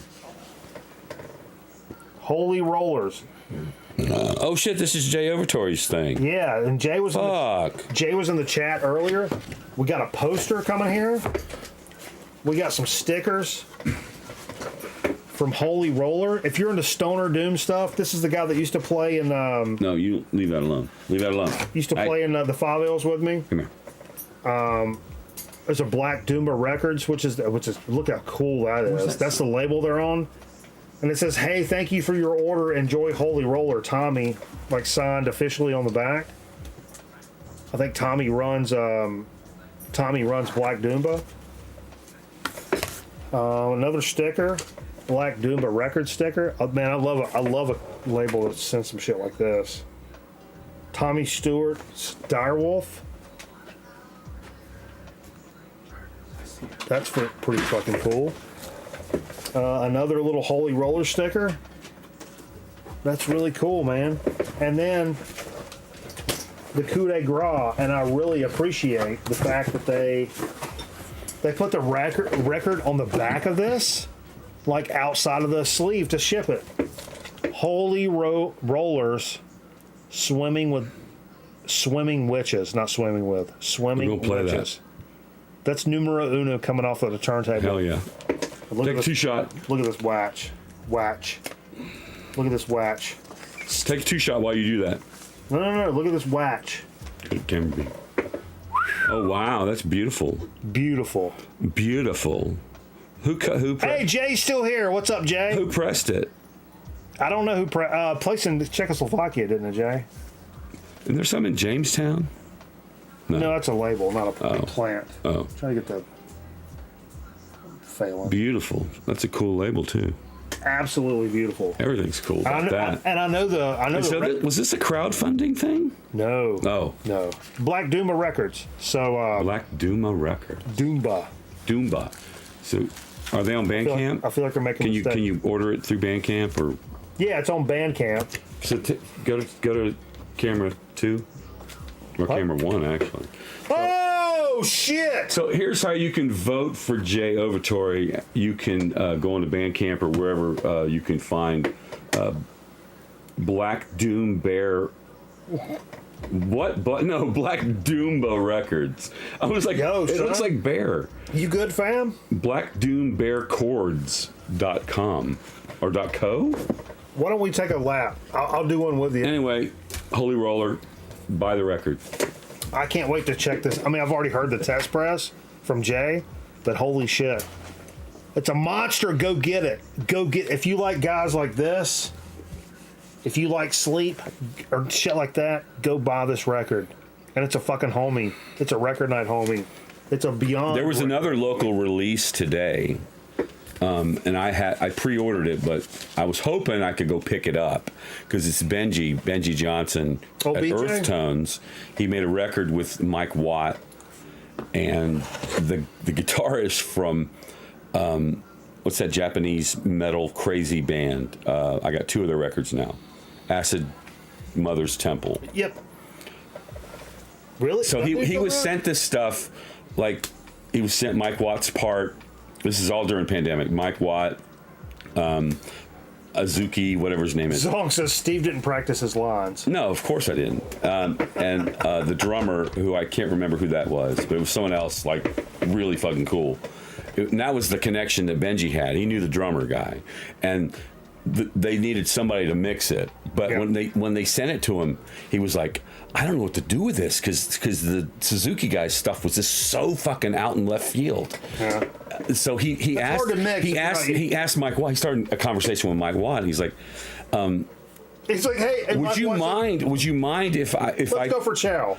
I want to be able to lay down a guitar track or something to give it some shape. He's like, I don't give a fuck what you do with it. You do whatever you want. So fucking Benji did this guitar part and did the vocal. He did vocals on this thing. Wow. And it's called something of Hamruto or something.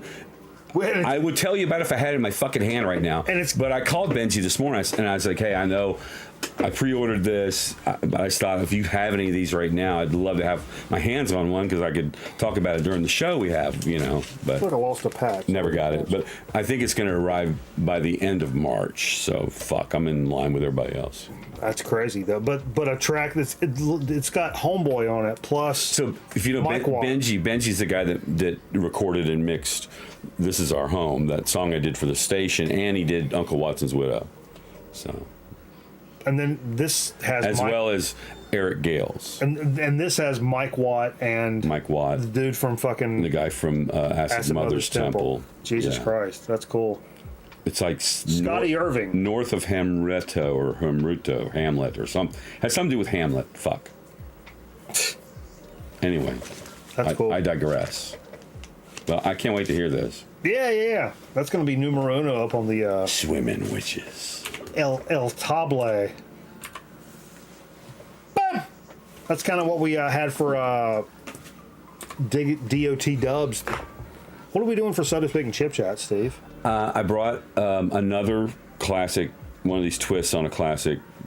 They put out tons of soda pops, okay. And this is a new one. The one that I waited the longest for because forever it was just in a 12-pack, and I'm like, I'm not buying 12 of these motherfuckers because I don't want 12 of these motherfuckers. Sure. I want one. So finally, I found it when I was somewhere else in another town. I was like, oh, the fuck, here it is. So we have that, and we have a chip that proclaims this, and I'll leave you with this. Okay. I'm not going to show it to you. Okay. It says the potato chips with the incredible flavor that started it all. Oh shit, son! Yeah, what the fuck is that? We'll be right back.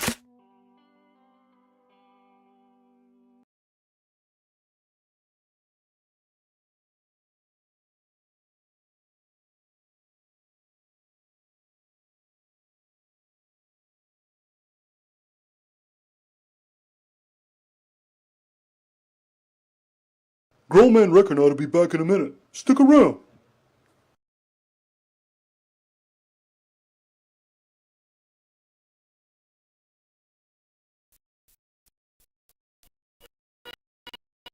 Can I have my free sub, please? No, I'm sorry, it doesn't work that way.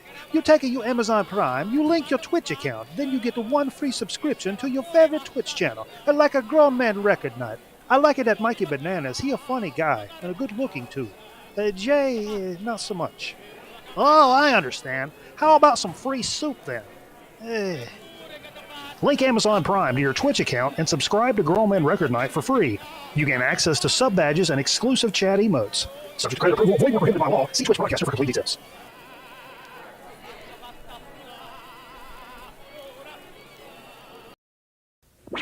There's a great new taste you can't put down. Conn's corn dogs, they just hit town. Hey Mom, we want Conn's corn dogs. Corn dogs. Conn's hot dogs and cornbread, heat and eat. It's a meal on a stick that can't be beat. Hey Mom, we want Conn's corn dogs. Corn dogs. Get them at your store in the hot dog section. Conn's corn dogs are pure perfection. Hey Mom, we want Conn's corn dogs. Corn dogs. Sky Commanders, where all the action is above the ground. Each sold separately with a figure, as Battle Track Protector sets his defense. Battle track locked. High above, the evil Jackal Raider takes aim. Sky Commander, head for cover. Launch Jackal.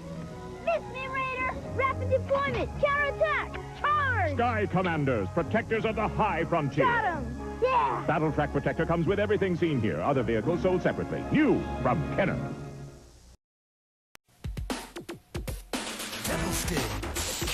Simple, easy, basic. Add a little push and pull. Windmill or the spin maneuver. Or the figure eight move. We got what we call the roll. Devil stick. Accept no imitations. What it is, kids. The original Harvey Freeman Devil Sticks by Panax Consumer Products. I'm Don Keogh, president of the Coca-Cola Company. When we brought you the new taste of Coke, we knew that millions would prefer it, and millions do. And we knew that it would beat the taste of our major competitor, and it does. What we didn't know was how many thousands of you would phone and write asking us to bring back the classic taste of original Coca-Cola. Well, we read and we listened, and you know the rest. They're both yours, the new taste of Coke and Coca-Cola Classic. Your right of choice is back.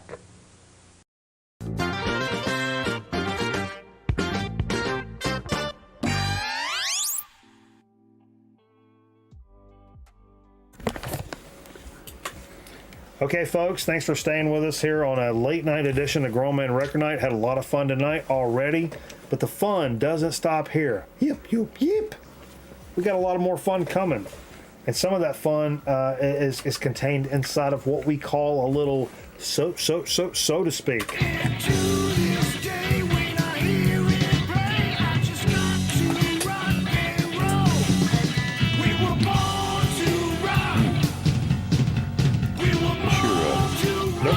Social Wi-Fi. Okay. All right, boom. Back in a little so to speak action. I had a little cachet of soda, but Steve brought a little something special for tonight. Yeah. So I've had this for a little while. It came out in the fall of 2021, but I didn't get it till like a few months ago. I hear you there. So this is the one that was in 12 packs, and I was like, I ain't buying a fucking 12 pack. According to this is foodrankers.com. If you like green apple and Mountain Dew, you will love this Mountain Dew thrashed apple flavor review. Okay. Released exclusively at Kroger stores in the past. It's had other apple varieties. What's this, 1989? Including Diet Crave and Electric Apple. At this time, thrashed apple appears to be permanent addition to Mountain Dew's flavor lineup. Refreshing tart taste of green apple. A green apple. And we talked about apple sodas before. Sure. And there's that one Hispanic soda that's Sindet Mundial. Yes. So this is their Mountain Dew thrashed apple. I love apple. And it's green. We have an apple festival it's green for St. Patrick's Day. What's your favorite Alf episode? Were the Doobie Brothers on out? No, they were on. I'm thinking of What's Happening. That's What's Happening. Yeah, the Doobie Brothers. Remember that? Yeah, the bootlegging episode. Yeah. Everybody's like, oh. That's really good. It doesn't taste like green apple. It tastes like a green apple an hour later. Like a green apple candy. Because it's sweet as fuck. It's good. But it's a sweet green apple, not like a true green apple. That's like a candy, right? I don't know. That's pretty good. It's fantastic. That's pretty good as a green apple flavor. But the green apple's not that sweet. Yeah, well, no, you're right. It needs to be tart, a little less, like green apple little candy. less sweet. Yeah, it tastes like candy, but in a good way. Give them the candy. Give the girls the candy. I didn't show this off. I haven't seen. You said this was only in 12 packs until you. Well, in some places you could have got it, but in this area, what's it called? It was always at Harris Teeter. We don't have Kroger here. Thrashed apple. If you like thrash metal and you like soda, there we go. You might like this. Thrashed apple. Harmless Rebel. What's up, baby? How you doing, Steve? Not my favorite of the flavored Mountain Dews. It's good though, I have to say. It's good. Yeah, I wouldn't turn it down. No, I'd be good with a peanut butter and jelly sandwich. Oh yeah. Oh yeah. 100%. Or maybe just a peanut butter sandwich. This is your jelly, right? Or just some apple slices with a little peanut butter. Or apple butter. Yeah. I like and apple bacon. butter a lot. Apple butter and bacon. Apple butter bacon sandwich. With maybe a Gruyere. Hear me out. And I'll make, if you want to come over or for a Munster bacon and apple butter with the Mountain Dew thrashed apple soda. Thank you very much. Dude, you're welcome very much. No, if you want to come over for the Shelvin Show on Sunday, I just had an idea. You want me to bring my chicken finger like sandwich, right? With apple butter. Yeah, I still got some butter. Huh? I still got some butter. I got some butter. Okay. chicken finger sandwich with apple butter and what did we say before? I lost it already. Too many bacon. Bacon. And maybe a soft I was thinking a Munster or like something hot though. You gotta have something spicy. I have a habanero. Might be a Monterey Jack cheese. Oh, MJ. That would be good. That's spicy. I had something all lined up, but I honestly fucked it up. I'm kind of ready to get into chip chat, Steve. Potato chips, how my mouth does do. Potato chips, how my mouth does do. Excesso calorious. Excesso. There's a lot of stuff on the chip, is what you're saying. Those are thick. Pompous. You're wearing that shirt tonight. Which one? The Guinness shirt. Es delicioso. When you tasted that chip, you said something. Sting City. Profound. I said something profound. There you go. Football. Saint Monsieur? Come on. Is that it? What? What is it? You know what I just Have you washed that shirt since? What? Huh? Have you washed that shirt you're wearing since you were in the open of Chip Chat? You were wearing that shirt at one of those shots. I don't understand the question. I don't understand.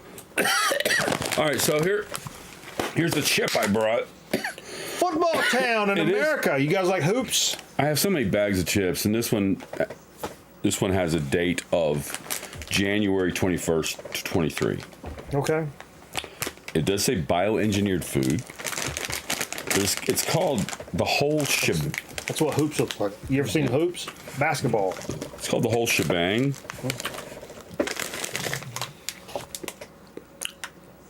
And it's just an original chip, but apparently they may think they're the shit. Like kind of, we love wrap chips, right? Come on.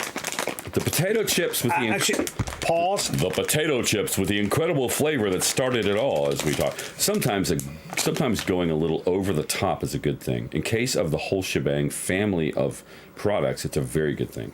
The whole shebang potato chips, with their one-of-a-kind taste experience, were an instant hit when they first appeared in our Moon Lodge line of munchies. And they've been a snacking favorite ever since. Now that uniquely delicious medley of flavors is a brand all its own. Take your zest threshold to the next level. Check out our full line of super seasoned taste-tastic items, each with its own amped-up spin on the distinctively intense invention that is the whole shebang. I like it. I want to write those things for a living. That's a good write-up. That's really good. That's a good tease. That's actually good. It's really good. But low-key, I wanted to mention, because you said it, only the people that are hanging around at this stage of the game, I want you guys to know this.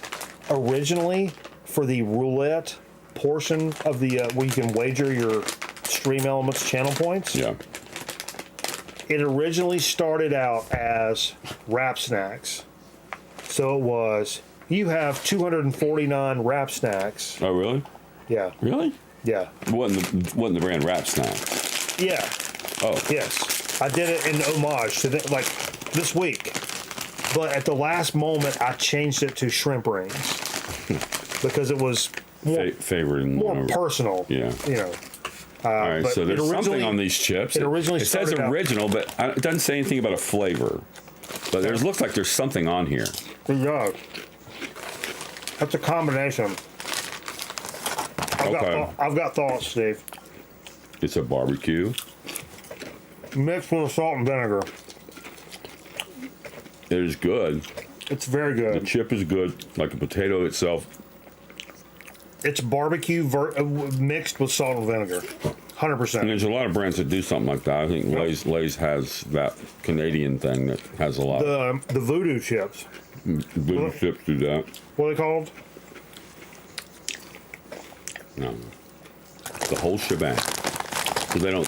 Okay. What's the voodoo chips? What's Zaps? Yeah. Right? Yep. This is a product of Canada. Distributed by Olivet Products in Bridgeton, Missouri. They're thin like a Lay's. Wholeshebang.com. Right.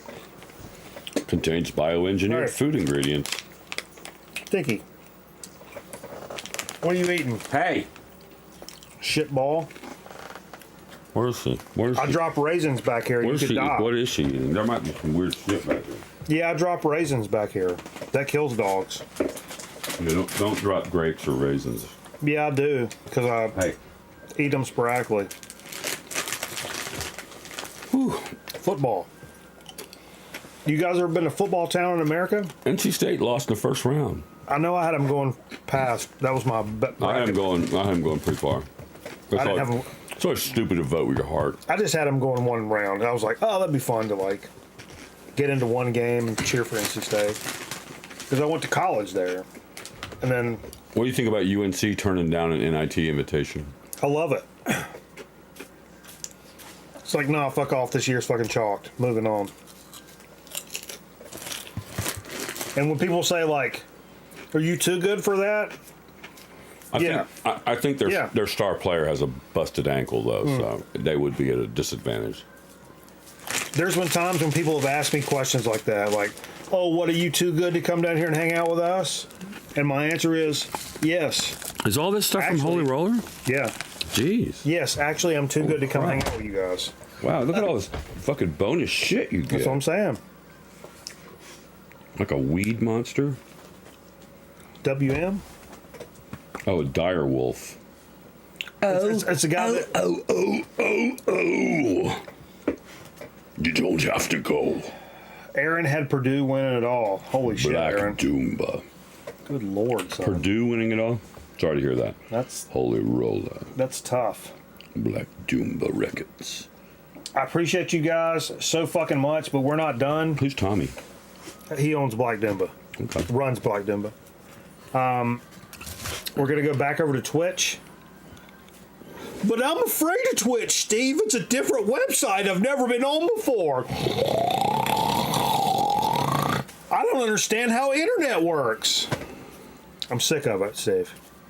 Y'all, it's just a different highway on this really cool road to Nirvana. Quote of the night. No. I'm taking it away from you. My last word, and it got pulled. That shit was... It's terrible. But yeah, we are going to play some. We're leading off with the Holy Roller record back over on Twitch, and playing a couple more records as we kind of fucking wind down for the evening. God damn, appreciate you guys hanging out. The support, the continued support for the channel. Woo! Felt good tonight, baby. This set is something incredible. Really had a good time. That's upside down. What a great St. Patrick's That was upside down. I know. Okay. Yeah. I still got And you know, help your guy out if your guy's going for office, and the day after, there's supposed to be a city ordinance like the day after elections. Yep. You're supposed to get those fucking signs out. All the signs out. But they're always fucking sitting there. It was supposed to be it's like $200 per sign of a fine. Yeah. But they don't enforce it. You know what I enforce? What? Rape laws. Okay. And I'm the district attorney of USA. Rape busters. Number one. Rape busters. Number one, razor sharp.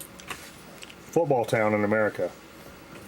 Let's get it going, man. How fast can we get back on there? Let's see how quick we can get back over on Twitch. See if you can beat us back over on Twitch. If you can beat us, I'll owe you a sub. I might owe you a sub if you can beat us back over on Jimmy Twitch. John's? No. A Submarino. Jersey Mike's? I don't know. They got the sauce. I got the sauce, Steve. That's what the fuck I got, Steve. I got the fucking sauce.